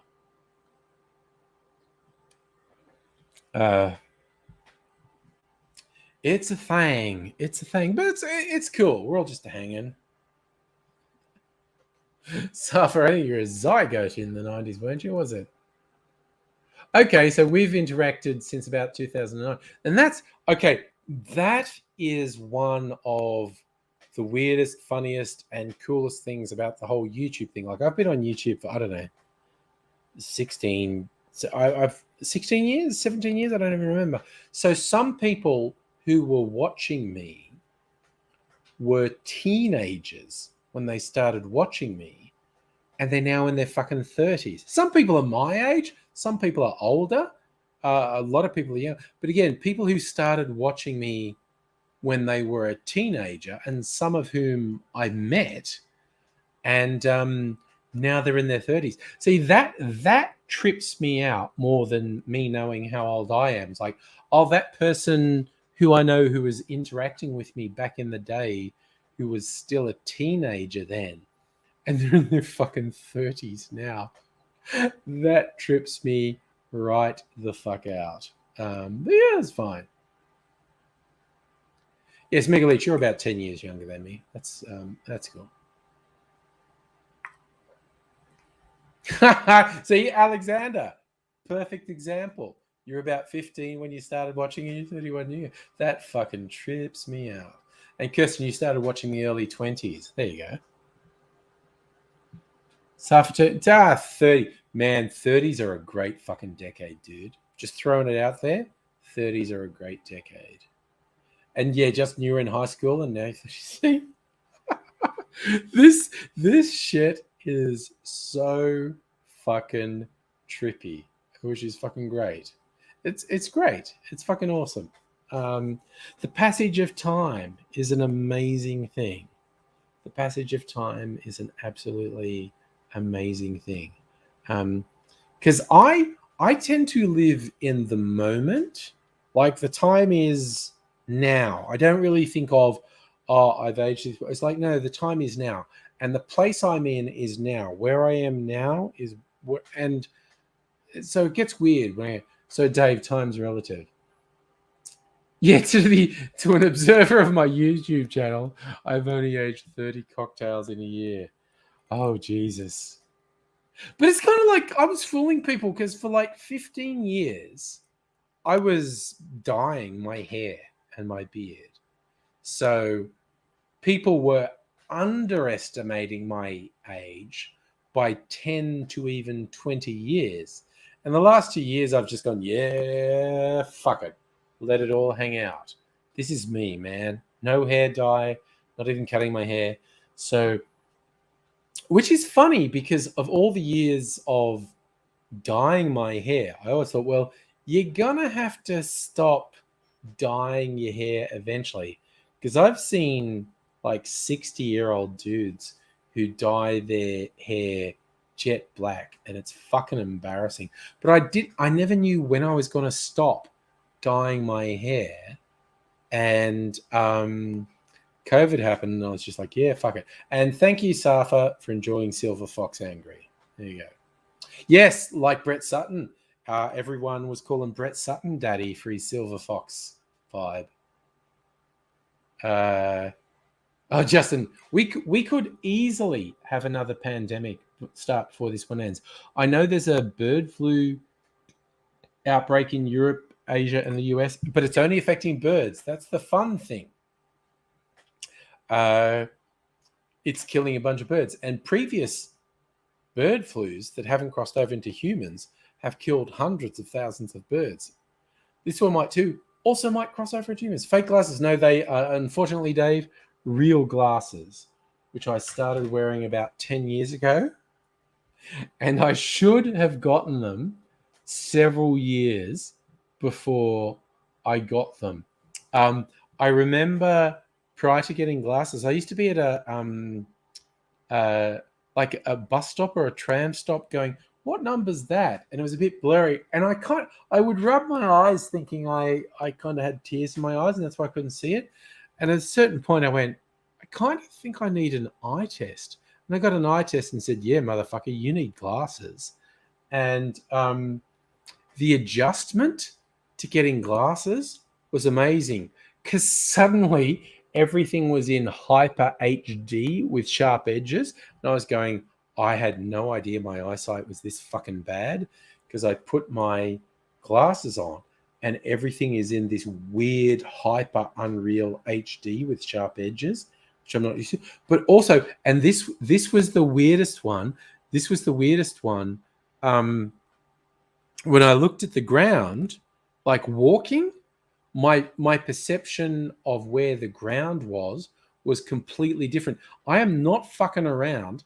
For a couple of weeks after I got glasses, I walked funny because I would look at the ground and I couldn't accurately judge how far away it was to walk. And so I walked funny for a couple of weeks. Safa, why don't I get eye surgery? LASIK surgery freaks me out. The idea of burning a level of your eyes off. I might get it one day. I actually like glasses as a fashion accessory. I like how I look with glasses on. So I don't mind wearing glasses. I mean, it's... Yeah, now I look at myself without glasses. I'm not used to it. And people I know who've had the LASIK eye surgery say, like, yeah, when the lasers are going and you can actually smell the burning, I was like, okay, that fucking freaks me out. Geez, once with Strathfield, do you actually know, Dave? His favorite song is The Eaton Rifles by The Jam? That's possibly fucking true. Dave, is that true? Because that's our fucking generation. The Jam. Jesus. Dave, I love it. I'm a silver fox. You're a silverback. I do not have a lot of body hair. Should I do, like, you know what? I've had a few drinks. I do not have much body hair. Like, if I open up the caftan. Oh, Kirsten, you actually had the laser surgery? Nice. See, look at that. Hardly any hair. I also think I kind of blinded anyone with how pale my skin is, because I never go in the sun. But I have a little bit of chest hair, but not much. I do not have much body hair at all. Oh, thank you. Sorry, that was your reference. Once with Strathfield. Former British PM Dave Cameron liked the song. Oh, yes. Oh, God, Paul Weller was so anti-Tory. So, Dave, you're not a mod. But it was kind of our generation, yeah? Probably we're more Style Council than the Jam. We're slightly too young to have been in the mod thing. Omega Leech, we don't even want to talk about my butt crack. We are not going there. Oh, yeah, no, once with Strathfield, I bet Paul Weller was pissed off when Dave Cameron, because he did so much anti-Thatcher stuff, so much pro-miners strike stuff. He would have been well fucking pissed off at Dave Cameron saying he liked the Jam. Oh, yeah, no, once with Strathfield, 100%. The Jam here, Style Council here. Style Council had a couple of really good tracks. Shout to the Top. Now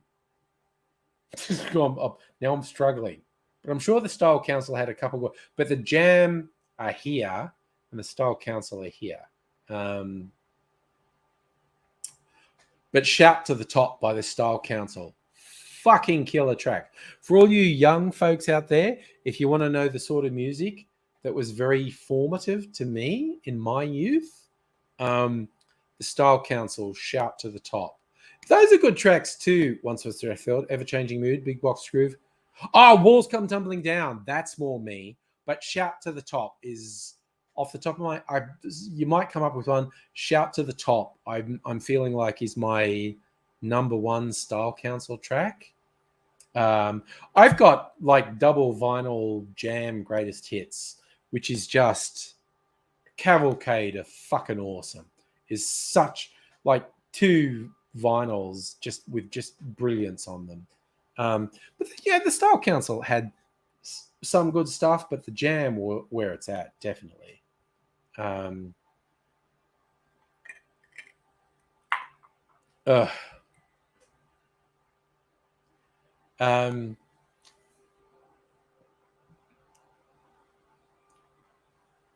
yeah, it's weird. Like when we turned to the new year, everyone was doing their Spotify lists, and I don't use Spotify. I use YouTube Music because I've got YouTube Premium, and they did their own thing, which never really caught on. But it was embarrassing. Of my top 5 YouTube Music, 4 of them were all old people music, like 80s and 90s stuff. The one thing that kind of saved me was Amy Shark was in my top 5, but all the rest were old things. Mega Leech, I have no idea how late I'm going. I think it's time to drink some more water. I really fucking want to do a crushed ice fucking rum drink. I don't know, I might go to 11. I don't know. Once for Strathfield, Paul Weller's solo stuff. I don't mind it. But it doesn't really set me on fire. Again, it's like Style Council, Jam, Paul Weller solo. Again, Paul Weller solo is not terrible, but the fucking jam will get me going. And there's a couple Style Council songs that will get me going.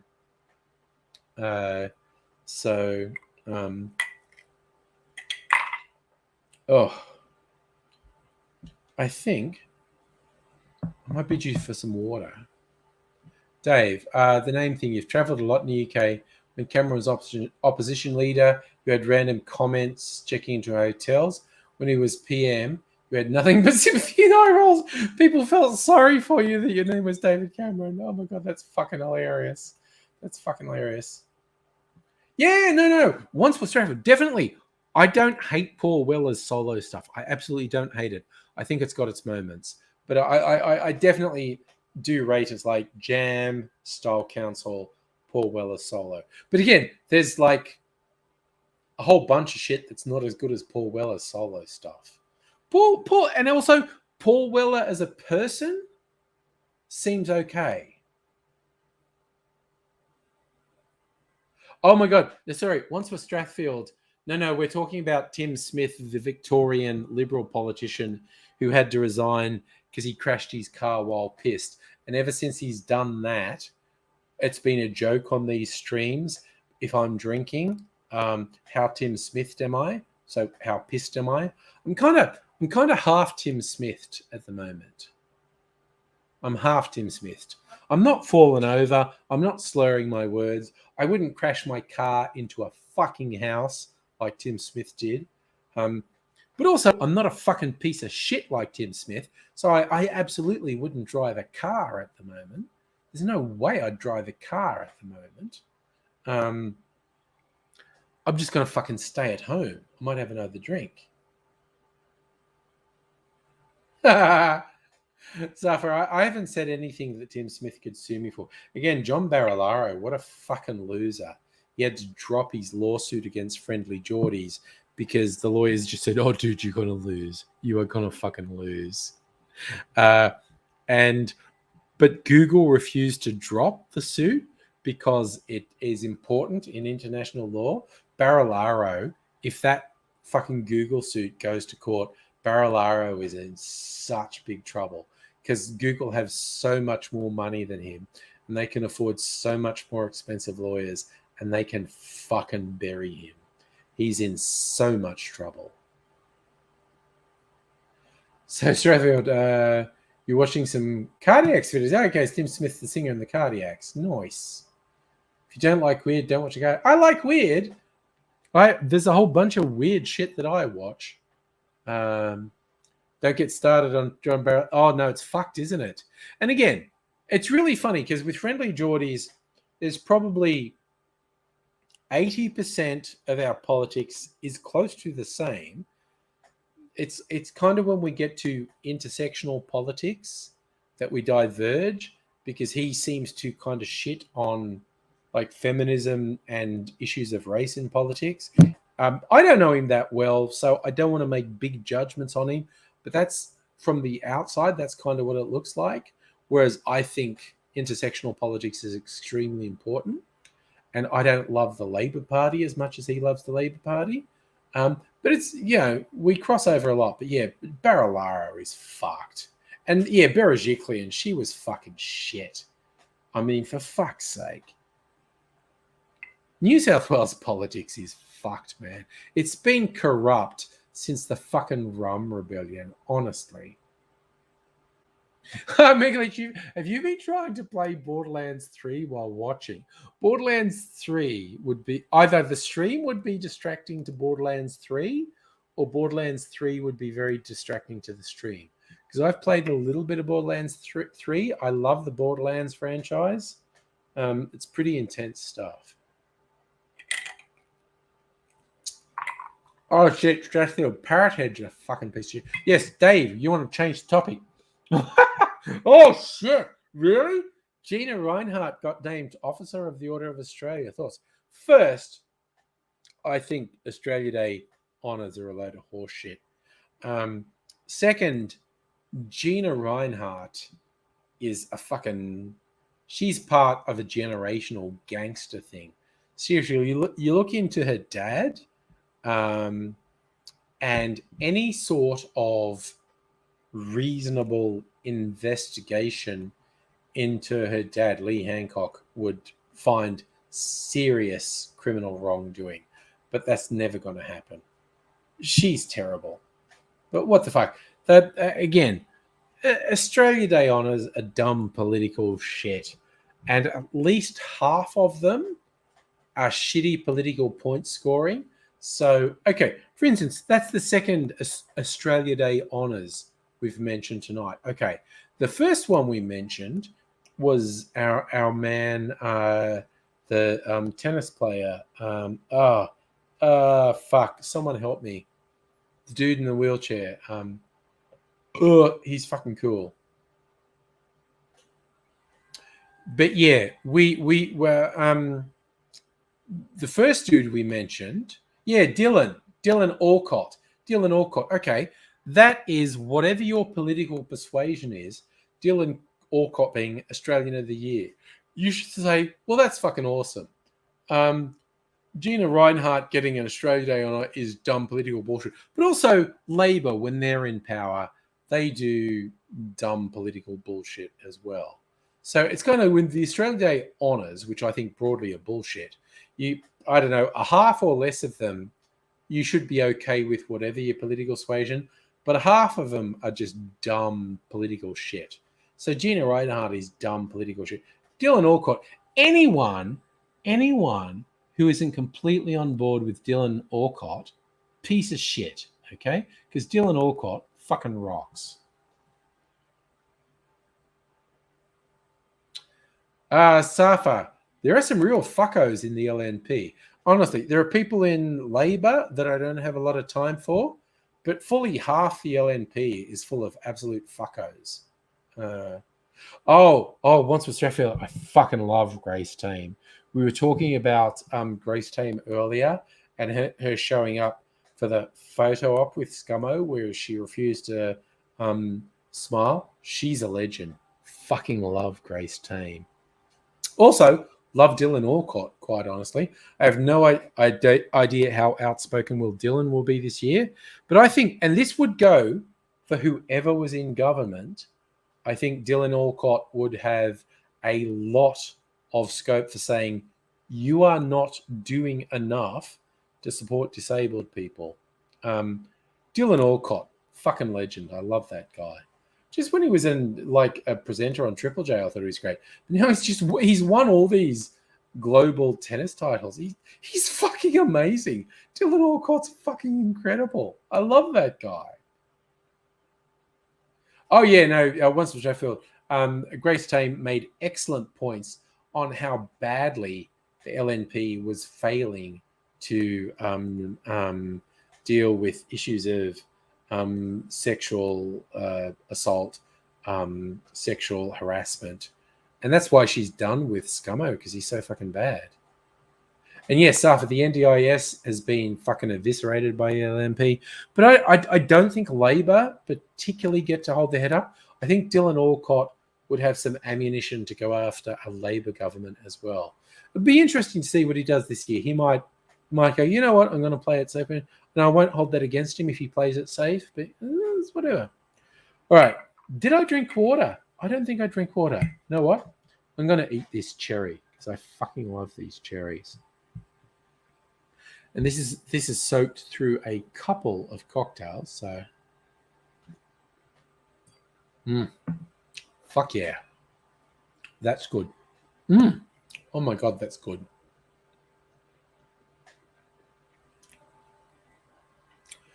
Ha, yum. So, Heine, you had to pay out $200 to service users as part of the NDIS. And yes, Dave, Grace Tame's expression in the photo up with Scummo was definitely a who farted face. And the answer is Scummo. Scummo farted. I'm going to have a little bit of water. Yeah. I think I'm definitely going to do a crushed ice rum drink. I'm just feeling like getting fucked up. Yes, Dave. Yeah, everything. Because I first knew Dylan Alcott as a broadcaster on Triple J, and then he was doing all this shit like playing tennis and fucking winning Grand Slams and shit. Dylan's fucking incredible. He's an amazing guy. Yeah. Again, once was Straff, it's great. All the media storm around Grace Tame pulling a face for Scummo is going to generate conversation, which people are going to say like, oh, why was she doing that? And they'll look into it, and they'll look into her advocacy for sexual assault survivors. I think it's just blowing air. I don't think it's cold, but it's nice to have air blowing at me at the moment. It's made. It was an Sorry, for those who don't know, I'm talking to Mrs. Angry at the moment. She's on the other side there. And it was her suggestion. She actually put the thing in the freezer that made me have cold air stuff because she cares about me because she's lovely. But it's definitely saved me on this stream. Like, I don't think I would have even lasted to fucking 9 o'clock without that. I think I would have just gone, it's too hot. I'm dying. Fuck this shit. But having a bit of air blowing at me, I'm still going. It's fine. It's water, by the way. You look like you were going, what's he drinking now? What's he drinking now? He's a reprobate, this man. And it's like, no, I'm drinking, I'm interspersing. Drinks with water. I had a Scotch drink because it's Burns night. And then I looked it up and it's also Irish coffee night. But I didn't do I used some Mr. Black. But not much because I don't like coffee. You know I don't like coffee. But I had some Irish whiskey and a little bit of coffee liqueur. It was kind of nice. But now I'm drinking water. So yes, and our measurement, how Tim Smith are you? I think I'm kind of half Tim Smith at the moment. Like, I don't think if I got into a car, I would crash into a house. I might hit another car, but I don't think I'd crash into a house. But also, because I'm not Tim Smith, I'm not a piece of shit, I would not get into a frigging car at the moment because I know I'm incapacitated and I'm not a piece of shit. Dave, it's actually filtered water. This water went through a filter and then I put it in the chill thing in the fridge. Oh, Cypher, is reprobate a new word for you? It means bad person, basically. But if I let Google do it, I say define reprobate.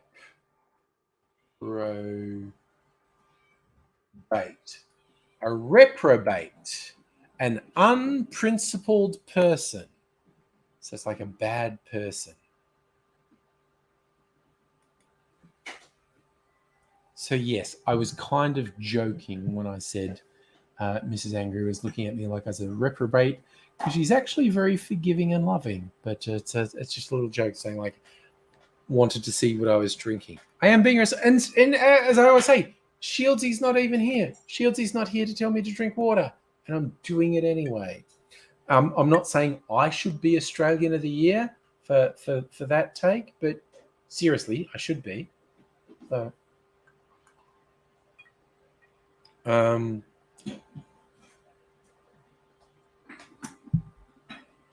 So yes, calling myself a reprobate, a little bit of a joke. I have to admit, since we came up with the idea about an hour ago of me making a rum drink with crushed ice, I want to do it just because it means I get to smash ice with my mallet, which is extremely therapeutic. I'm going to smash some ice with my mallet. So once for Sheffield, you've become more apolitical since moving to Hobart. Well, maybe Hobart's just more chill than Sydney.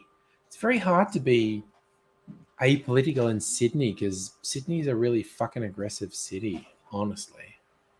Oh no, Alexander, I don't have to blink twice to say I'm being held hostage. It's like I'm going to be sooky and soppy at the moment, but I have absolutely never been happier than during my time with Mrs. Angry. So, Mr. Angry's a softy. He's not as tough and mean as he thinks he is. So, what's with Stratfield? You're being apolitical, but watching more Geordie videos. Look, he can be very entertaining.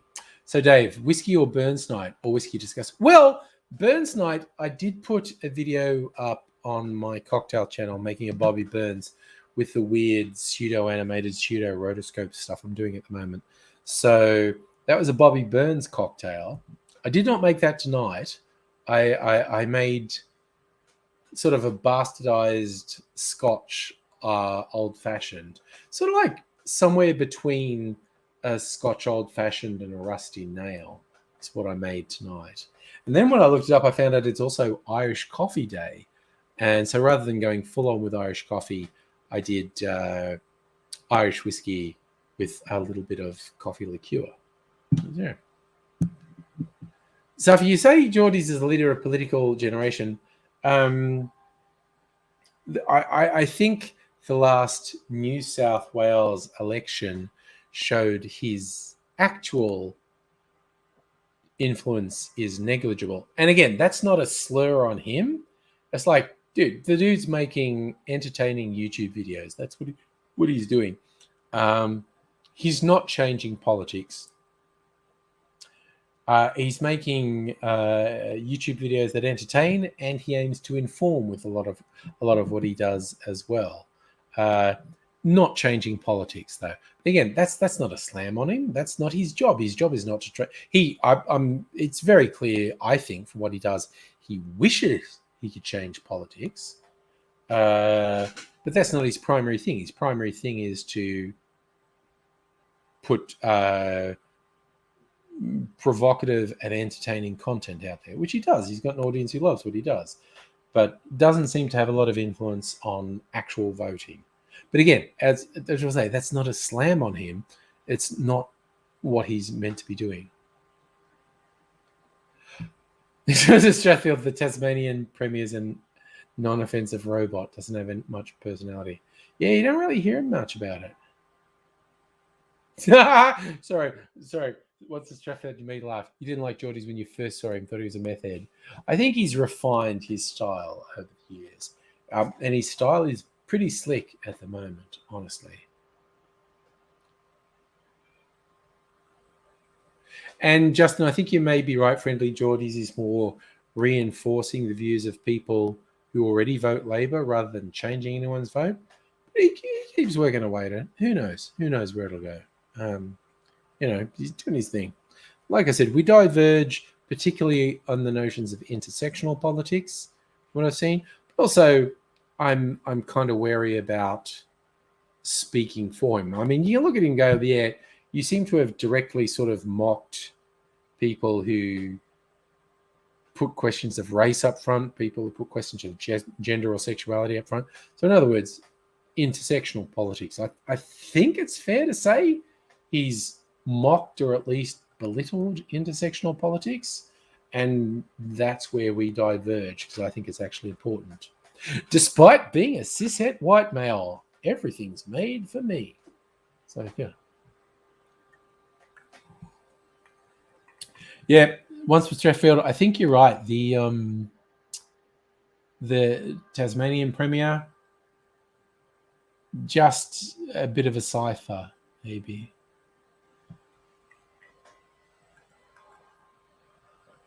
Oh, so that little bit of orange peel in there actually contributes to the flavour of the water, which is quite nice.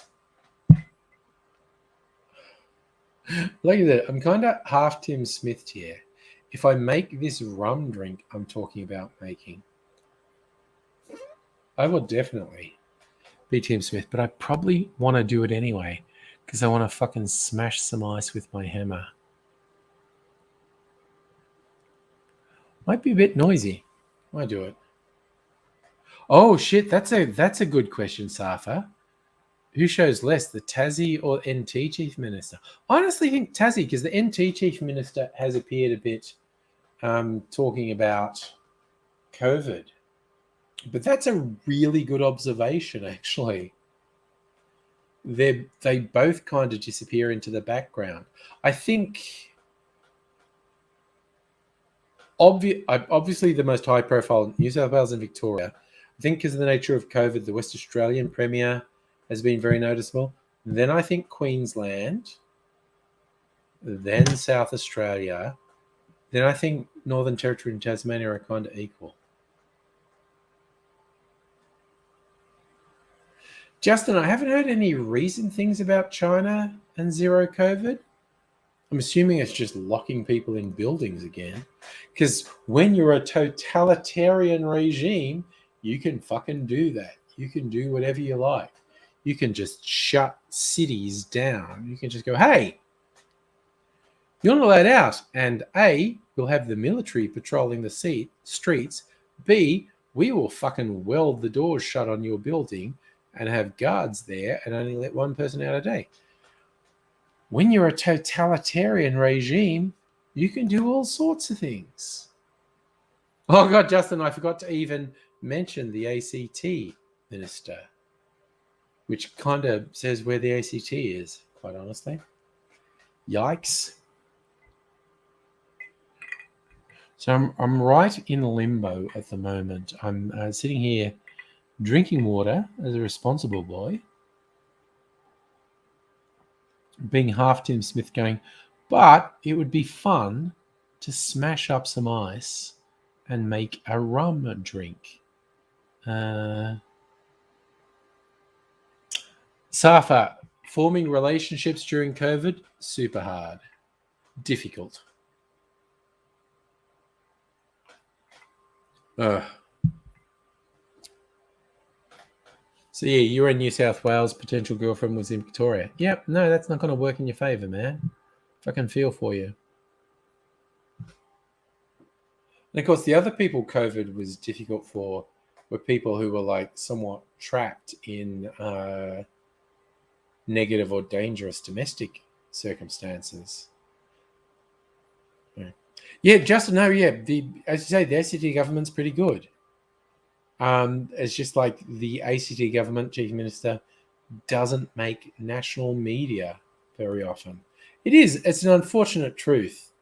Sydney and Melbourne have always dominated 90% of news and politics in Australia. It's just always been that, because most of the population is in New South Wales and Victoria.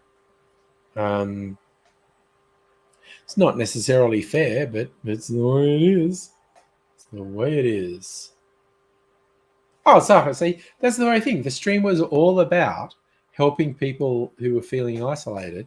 so we didn't all go stark raving fucking mad. I was thinking,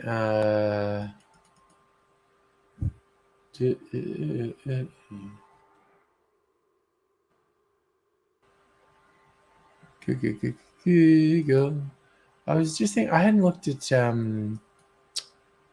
news. What news headlines are there? Dylan Alcott, Australia of the Year.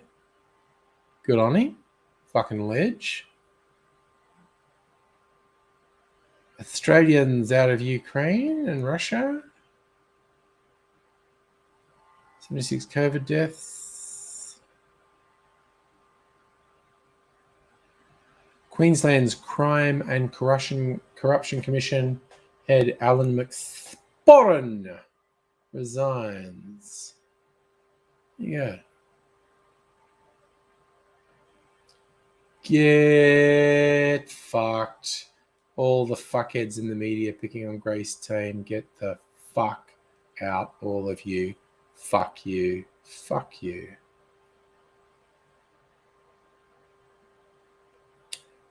Dan Murphy's sold a Penfolds Grange for $400,000. That's pretty fucking well. Ooh, okay. I love this as a headline. Australia's huge banana issue exposed. Bananas destined for landfill turned into superfood.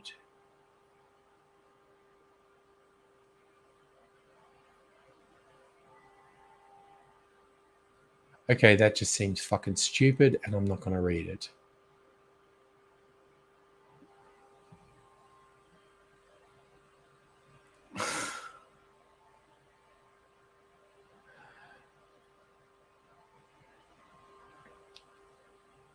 Okay, just kind of looking at headlines. And, oh, shit. A Filipino-inspired ice creamery in Footscray. Okay, that's fucking got my attention. It's called Caraton Sobetes. Ah, you know what? I can't fucking read. It's too stressful for me at the moment, so I'm just going to get rid of that. Fuck that. Dave wants me to drink rum. Yeah, okay, fair enough. Justin, there's a reasonable chance you might go to Melbourne. Well, Melbourne's a fine place. I love it here. Never really considered moving away since I moved here some almost 25 years ago. Jesus Christ, that's a long time. It's longer than this is the place I've lived longest. I didn't even live in Dubbo this long. This is my fucking home. This is the longest I've lived here. All right. I am going to make fucking rum drink, which means it's got to go in a couple steps. Okay,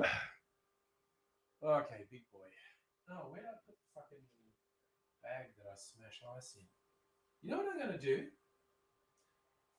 I think I need to take a wee break. So I'm going to play you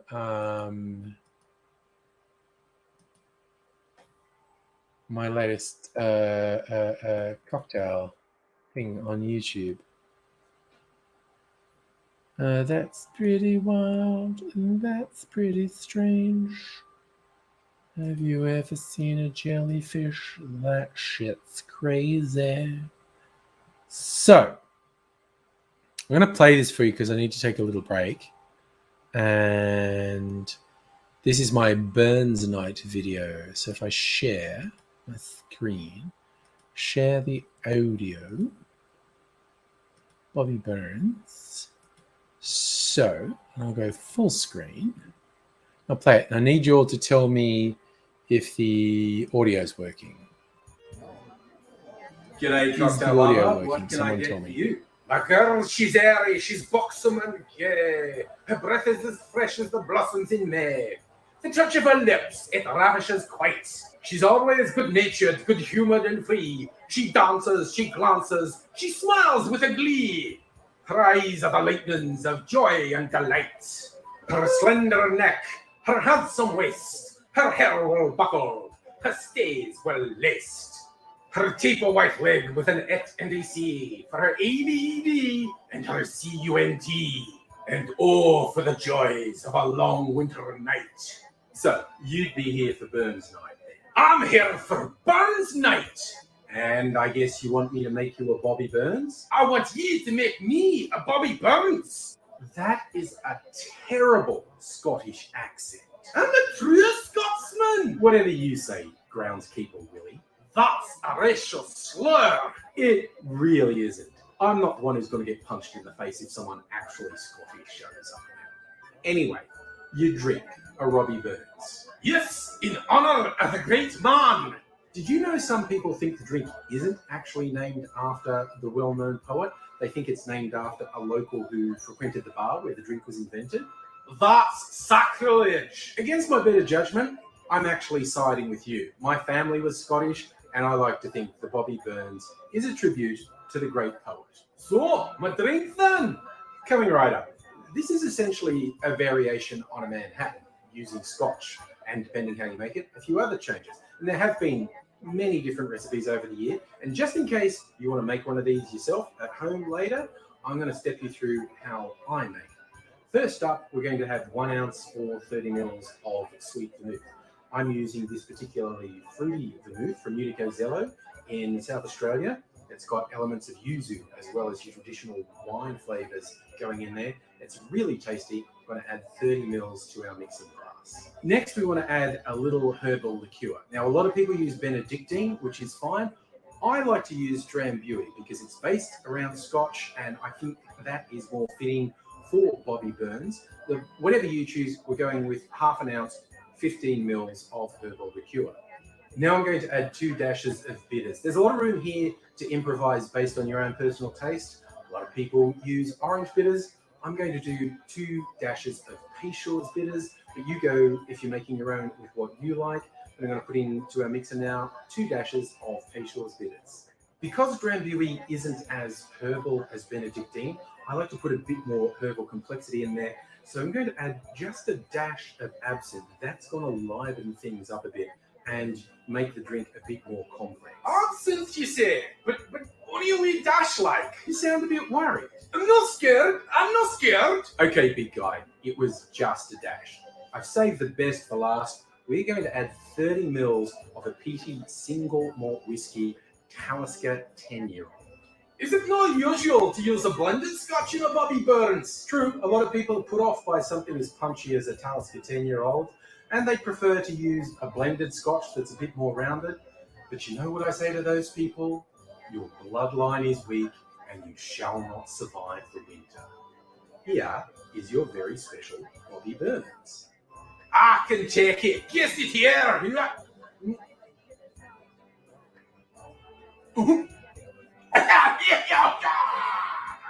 I would not have done that. You know what? Under responsible service of alcohol laws, that's you. Done for the night. Is he dead? He isn't moving. Oh well, as Robert Burns said, here lies Squire Hugh, ye harlot crew. Come make your waters on him. I'm sure that he well pleased would be to think he pished upon him. No, don't actually piss on him. I'd have to clean it up. Take him outside. What happens there? Nothing to do with me. Okay. That's my most recent. That's my Burns Night cocktail video. All right. So yes, and thank you, Dave, for saying don't go moderation, do go moderation, don't go full Tim Smith. No, I'm not. Okay. So I'm gonna do kind of painkiller, like an old-fashioned painkiller, which is normally rum, pineapple juice, coconut.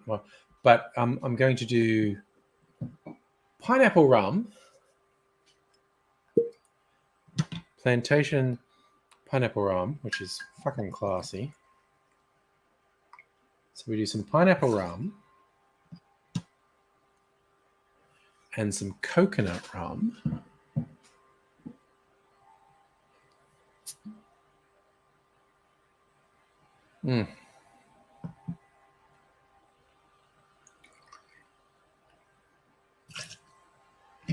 And rather than orange juice, I'm going to do this mandarin liqueur. It's just called Mando, which they were incidentally calling that before The Mandalorian came out. So I'll put some bitters in here as well, actually. So for our cocktail channels views going up, I think though people are really enjoying these pseudo-animated, pseudo-rotoscope things. I'm getting more views. It could be a thing. So if I work on that over the coming year, maybe it'll turn into a thing. So I want to get a couple of sorts of bitters. Maybe orange and oofed. Okay. Come on. What do we got here? Tiki bitters. Orange and tiki bitters. I think I'll do some orange bitters and some tiki bitters. Do do do do do do do do. Okay, so orange bitters, tiki bitters. Don't think this needs any sugar because of the liqueur. But now I want to smash some ice. So I got my Lewis bag and some ice cubes. So let's smash this ice up. Maybe I should turn the microphone off while I do that, in case anyone's wearing headphones.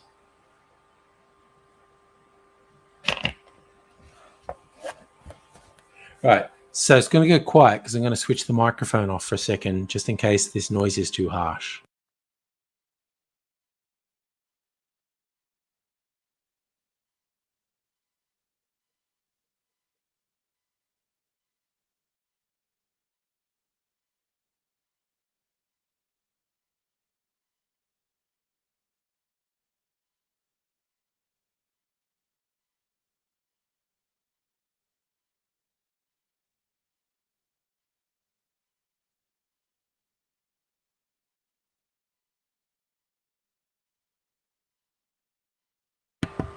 All right, I smashed up some ice. Thinking doing it in my tiki. I'm going to do it in my tiki goblet. Fuck it, I haven't used that for a while. Get my happy, sad face tiki goblet, which probably doesn't show up on the webcam, but anyway. Come on, there we go. Come on, fill it up. Fill it up with gold beer.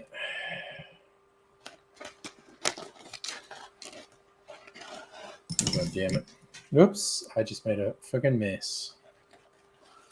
Fuck it, that'll do.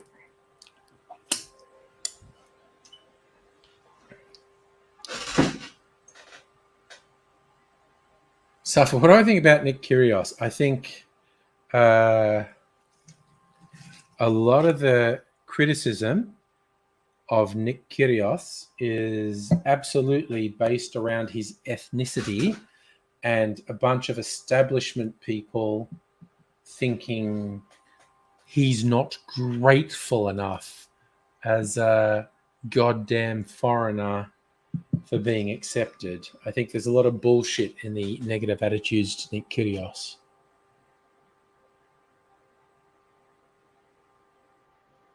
Suffers Dave in Melbourne.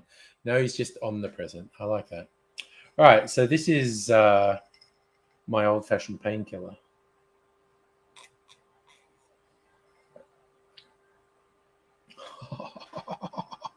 That's so nice. Pineapple rum and coconut rum. Fucking hell, man. Ah, that's good. That is absolutely good. Oof. Need to need to take it easy with that. Not that these are not high proof rums. Safa, you could go the whole way with a painkiller and put a Panadol in it. Your traditional painkiller recipe has 2 ounces of rum, 4 ounces of pineapple juice, 1 ounce of orange juice, 1 ounce of cream of coconut, and then a garnish.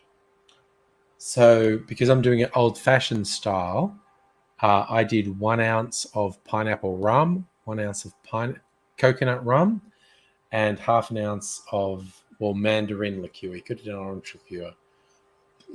So this is all booze. So it's a very different style of drink to a traditional painkiller, but it's got the basic flavors in there.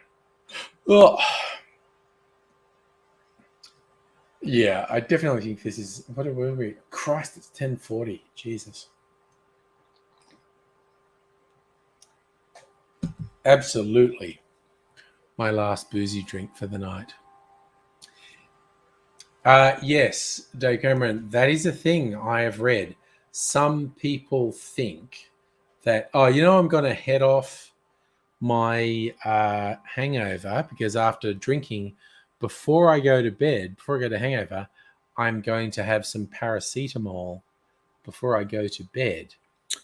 The medical people warn you that actually fucks up your body's ability to process the alcohol and is actually potentially quite bad for you.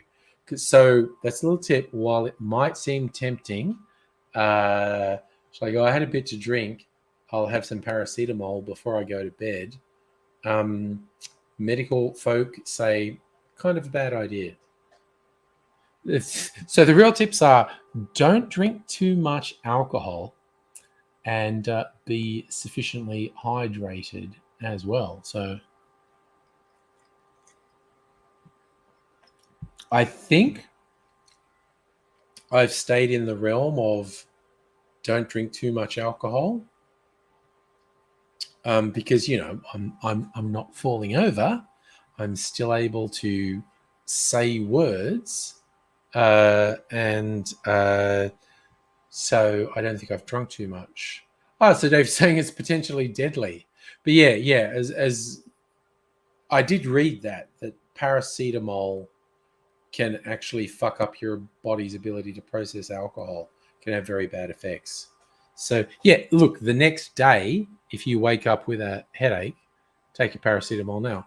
But the 2 ways, because I basically never get hangovers. Some days I feel like, because people describe hangovers, they talk about agonizing headaches and whatnot. Some days after drinking, I might have a mild headache. My tummy might feel mildly upset, and that's about the worst I get. Or I might be a bit tired because I didn't get enough sleep because I stayed up late and whatnot. And that's like the worst I feel. But yeah, apparently solid medical advice. If you're drinking, don't take paracetamol before going to bed because it fucks up your body's ability to process the alcohol. Man, I think this little Arctic air unit that's been playing it is struggling. But it's done a good job. I was not at all sure I'd last tonight. Now it's just blowing air. It's not cold air, but it's not hot air. Having the air circulation makes me feel better. Chris, it is not a work night. Tomorrow is a public holiday, so I can sleep in.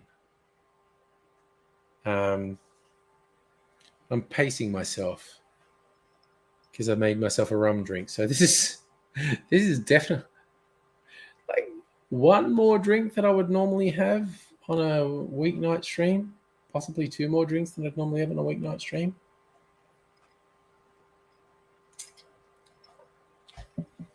But I don't have any pressure tomorrow, so I can spend the day tomorrow just fucking sitting on the lounge. It is absolutely not cold outside. Still fucking 25 outside.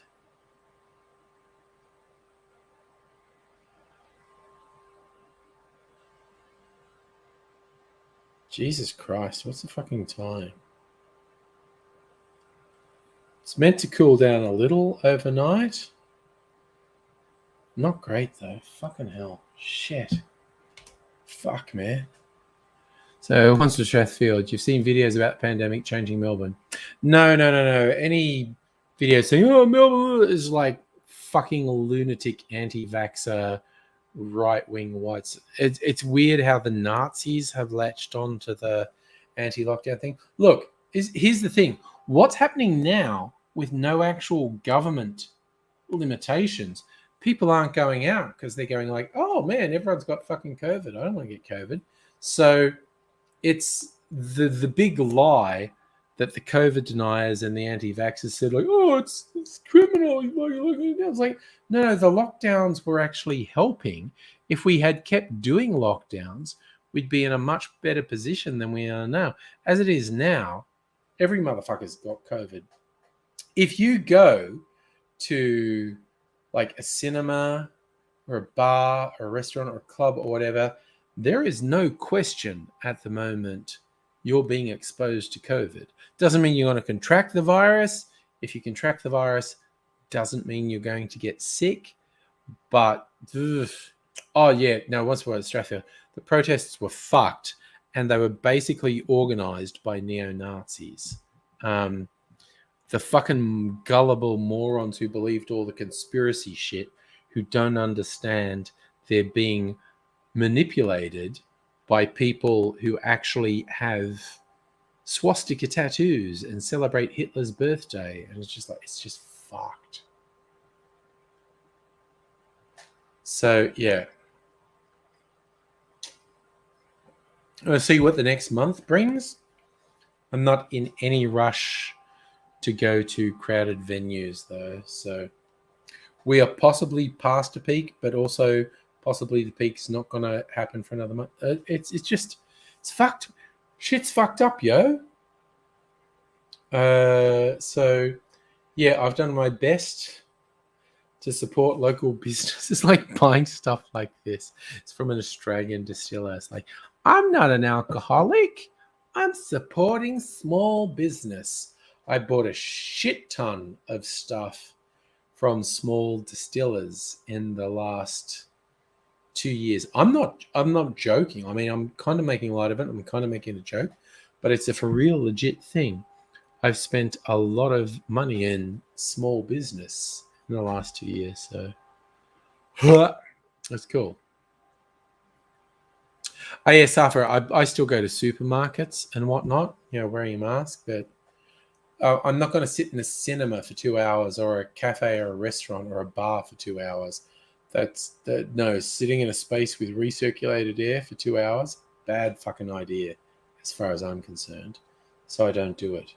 But yeah, going to the shops, going to the supermarket, I do that.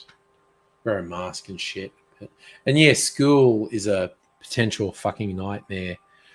That's going back next week.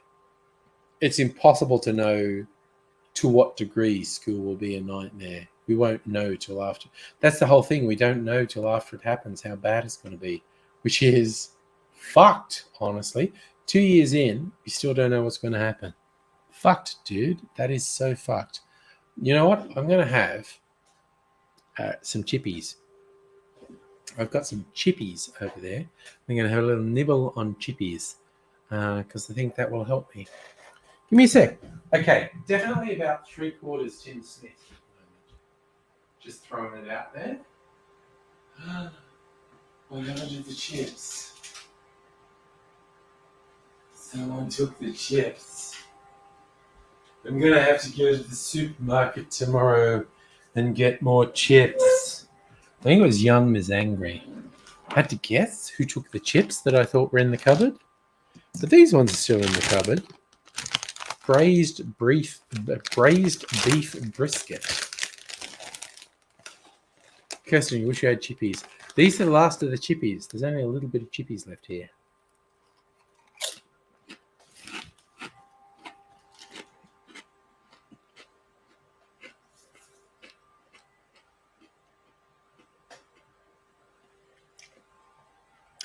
But tomorrow, besides being a public holiday,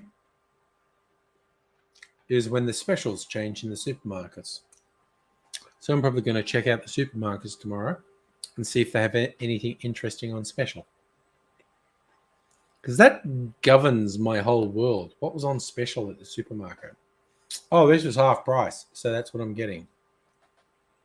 I don't necessarily need to do that. You know, like I have a job and I get paid and shit.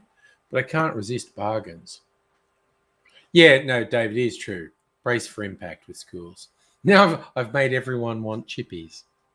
Sorry for putting the chippies thing in your head. It's going to take me a while to get through because I'm just doing it a sip at a time. Because I don't want to follow. We don't want to have one of those live streams that happened sometime last year where I wandered off. This was okay. For people who don't know the entire lore of the live streams, Friday night is when I go right fucking off. Usually go to 2 a.m. And there were a couple of streams in the second half of last year where I went a bit too hard. And in the middle of the live stream, I went, and I just wandered off. And I slumped on the lounge in the next room and fell asleep for 2 hours.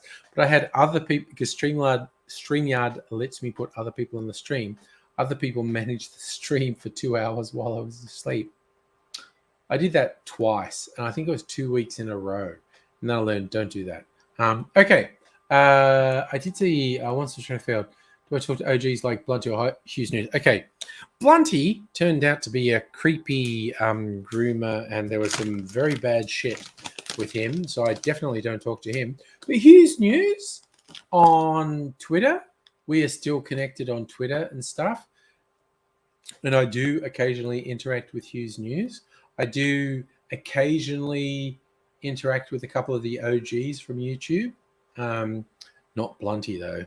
Oh, some dark and dodgy shit happened with that guy.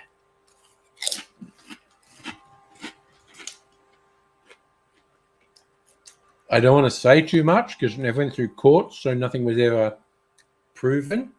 But I also know because of the woman who was involved. I know her and trust her, and she told me what happened, and I'm on her side.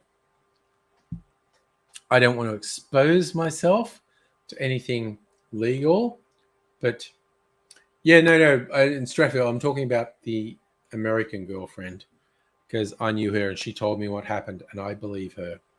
And it was depressing because I did have a lot of connection with him back in the day. It's like, yeah, no, dude, no.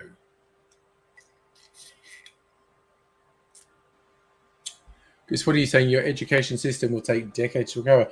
I feel so bad. Okay, so like my offspring are at uni and are finishing uni and stuff, and their whole uni experience was fucked up by COVID. Uni's meant to be, dude, the whole education's only part of it. You're meant to be socializing and getting fucked up and having a good time.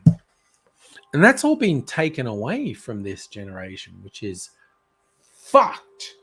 Absolutely fucked. So I've done my very best to support my offspring while they're going through this shit, which is stealing what kind of should be the most fun years of their life. So I am continuing to try very hard to be very supportive of my offspring because not actually having the fun social aspects of uni is fucking bullshit, man. Fucking bullshit.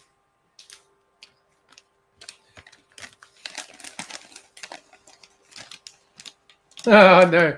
Chris, you reckon someone from the US coming to Australia and then being sent back as a human rights violation? I'm sure she got her shit sorted out.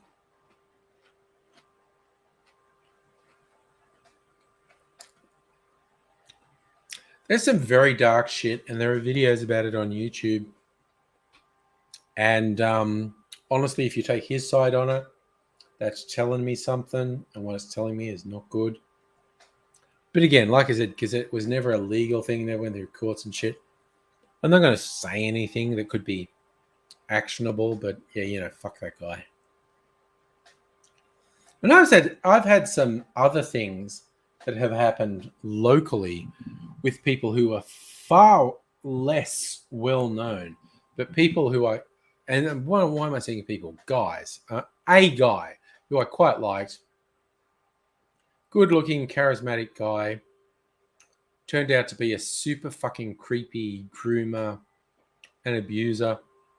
And I had to cut him loose because there was an undeniable pattern of what he was doing to young women.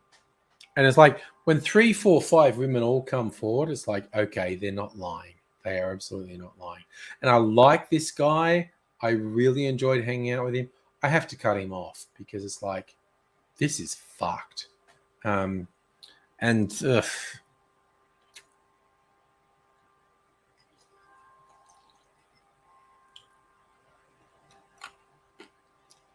Yes, Justin, being in the senior years of high school would also suck right now. And we've had that. We've had the spectrum, the offspring in the household. They're now all over 18. But during COVID, they've all ranged from year 11, 12 through to uni.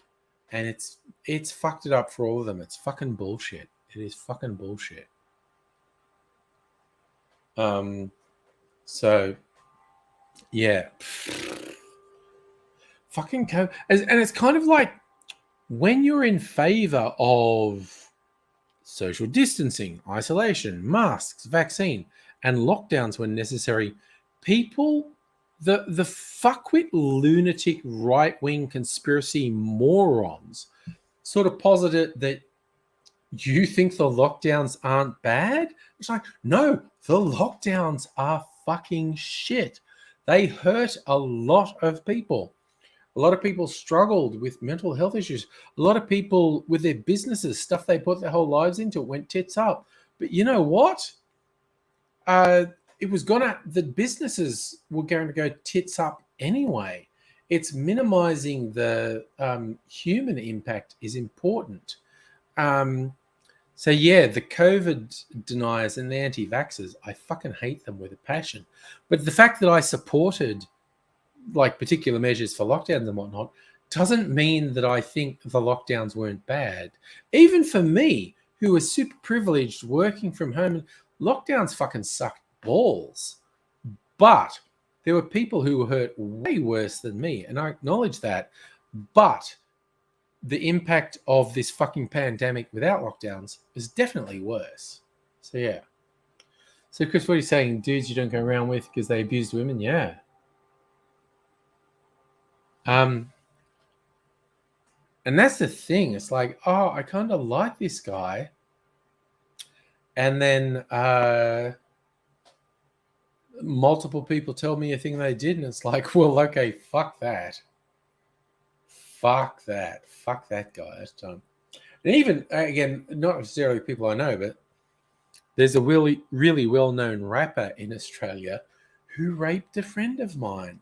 And I've occasionally had to tell people, like, I love this guy. He does it. He's so cool. And well, he raped a friend of mine. I can't say his name on the stream again because of shit that's legally actionable.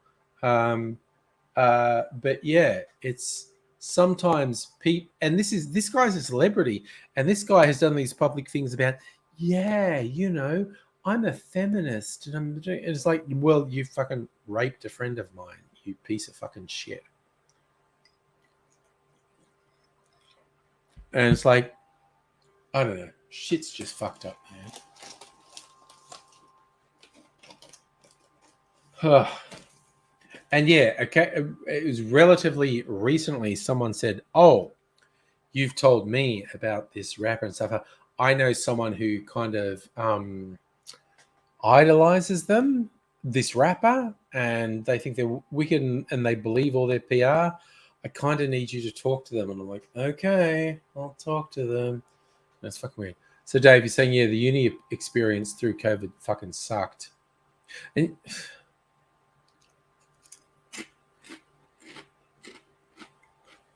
Sorry, chomp, chomp, chomp.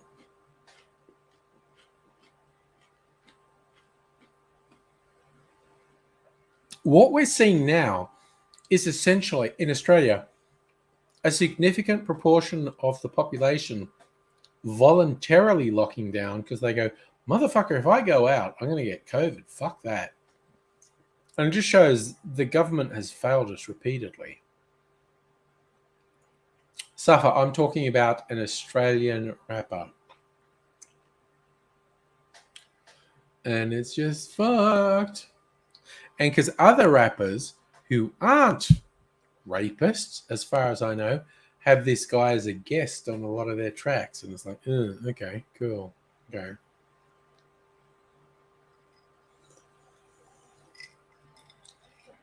Was it, Chris? Half what you say with freedom is highly actionable. Oh, no, dude.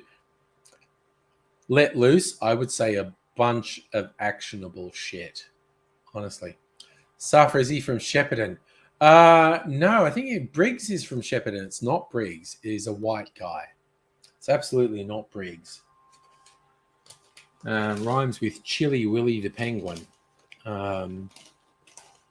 Oh God, just knew the Labour staffer who was charged with rape recently. Yeah, it's a thing.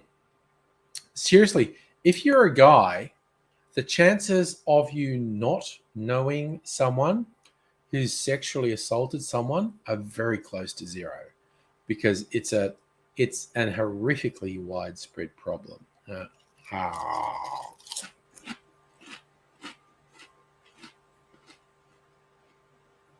I don't know why I just shoved a huge handful of chips in my gob, but I did.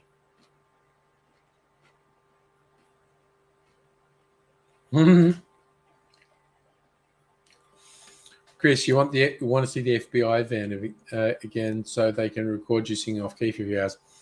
I've seen some incredibly funny memes that are basically along the lines of what I do on the internet is so fucked up. My FBI or NSA agent is worried about me. What are the chips? These were half price last week, Safa. Red Rock Chef Series braised beef brisket with caramelized onion. In comparison with Colin Fasseridge? I don't know. There's not much left. I feel like just eating this before I go to bed.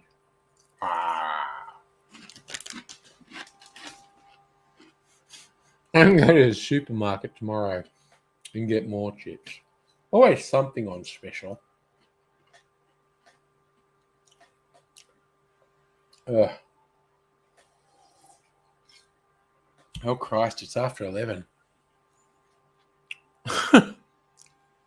I think I only really upset Mrs. Angry if I go into bed after midnight. So I think if I go in after 11, I'm okay. So, Justin, if you're involved in politics, you absolutely know people who've done terrible things, yeah. Yes, Kirsten, is the thing.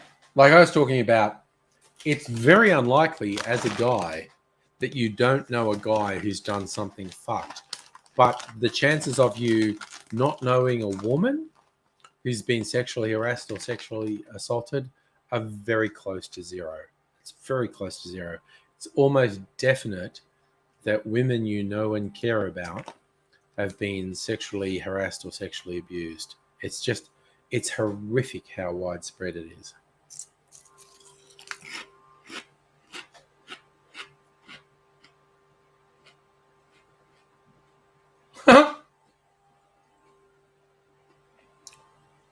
Sorry, Chris, I love that. Friends, Wi-Fi is called FBI Van 2. He'll swap out to NSA Truck 3 to fuck with the people occasionally. So once with Strathfield, you do a Blunty deep dive. Oh, yeah, no. YouTube now compared to YouTube 2006, different world. There's no equivalence. It is absolutely different.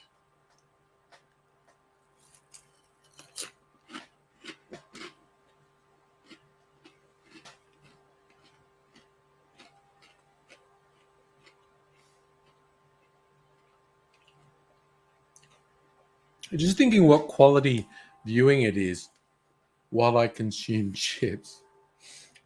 Just silence, maybe a small crunching noise while I eat the chips. Terrible. Actually, speaking of the things I've started doing on my cocktail channel is, to my mind, old school YouTube.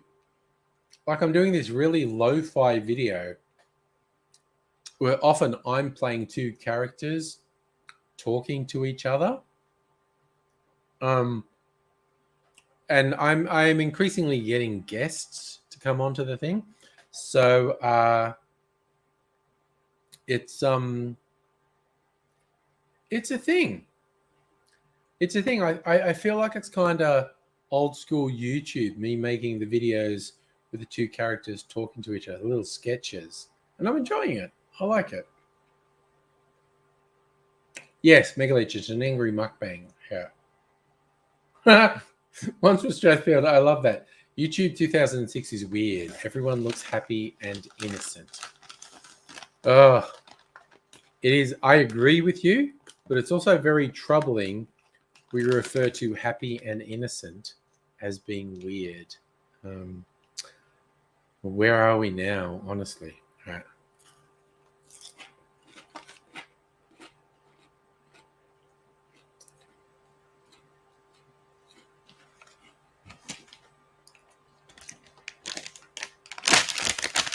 Oh, okay.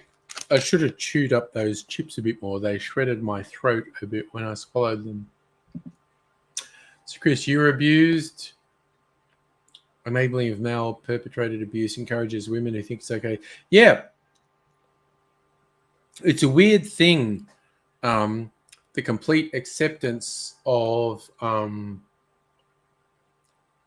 sort of male abuse makes female abuse seem equality, and it's not. It's still fucked.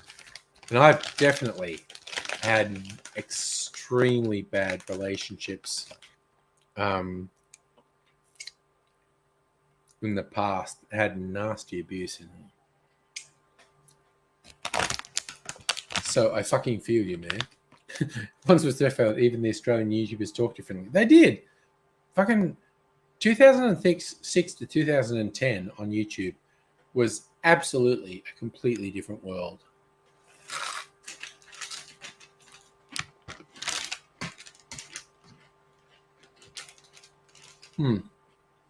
But I feel like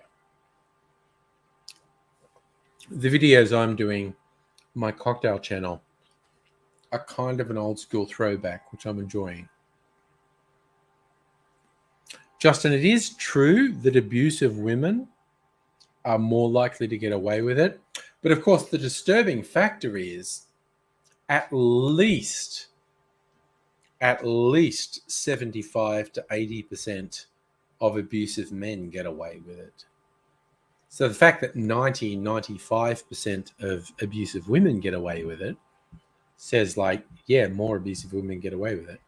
But it's also a much smaller thing. But again, having been on the receiving end of abusive behavior in a relationship, I know it's a real thing. I absolutely know it's a real thing. Chris, if women are caught hitting their men, it's looked at, yeah, it must have been deserved. Yeah. And again, because it does get, oh, God, I'm not up to dealing with this rationally, honestly. Oh, yeah. See, once for Strathfield, see, we're old enough YouTube to know that we were just doing it for something to do. When we started YouTube, there was no concept of being a YouTuber. There was no concept of that being a joke. We just wanted to do a thing and we did it. But now it's a legit goal. It's a legit goal to go, I want to make a full-time living from doing YouTube and other online media. It's weird. Nice, Chris, you actually had your abuser charged. I bet it was hard to do.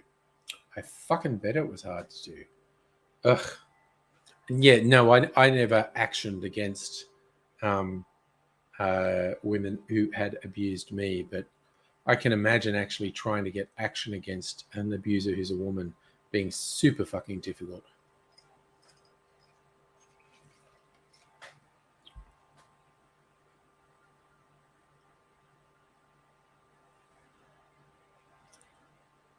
So I also think, because I was talking about how right-wing anti-vaxxers and COVID deniers are pieces of shit. Like MRAs are like the worst fucking scum on the planet. And so it's kind of funny if someone with no context heard me talking about this thing about when a woman is actually the abuser, it's very difficult to get stuff actioned on. Are you an MRA? No. MRAs are almost universally inexcusable pieces of shit.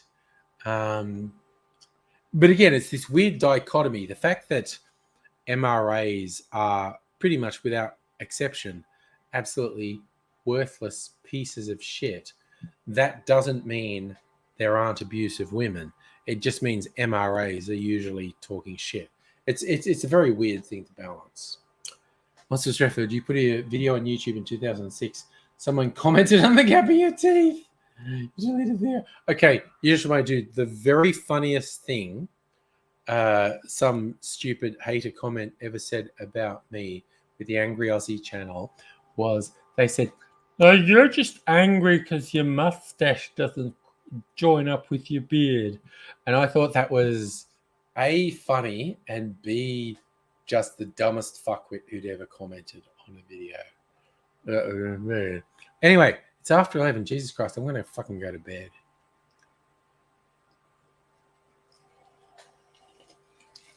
I am absolutely going to go to bed now.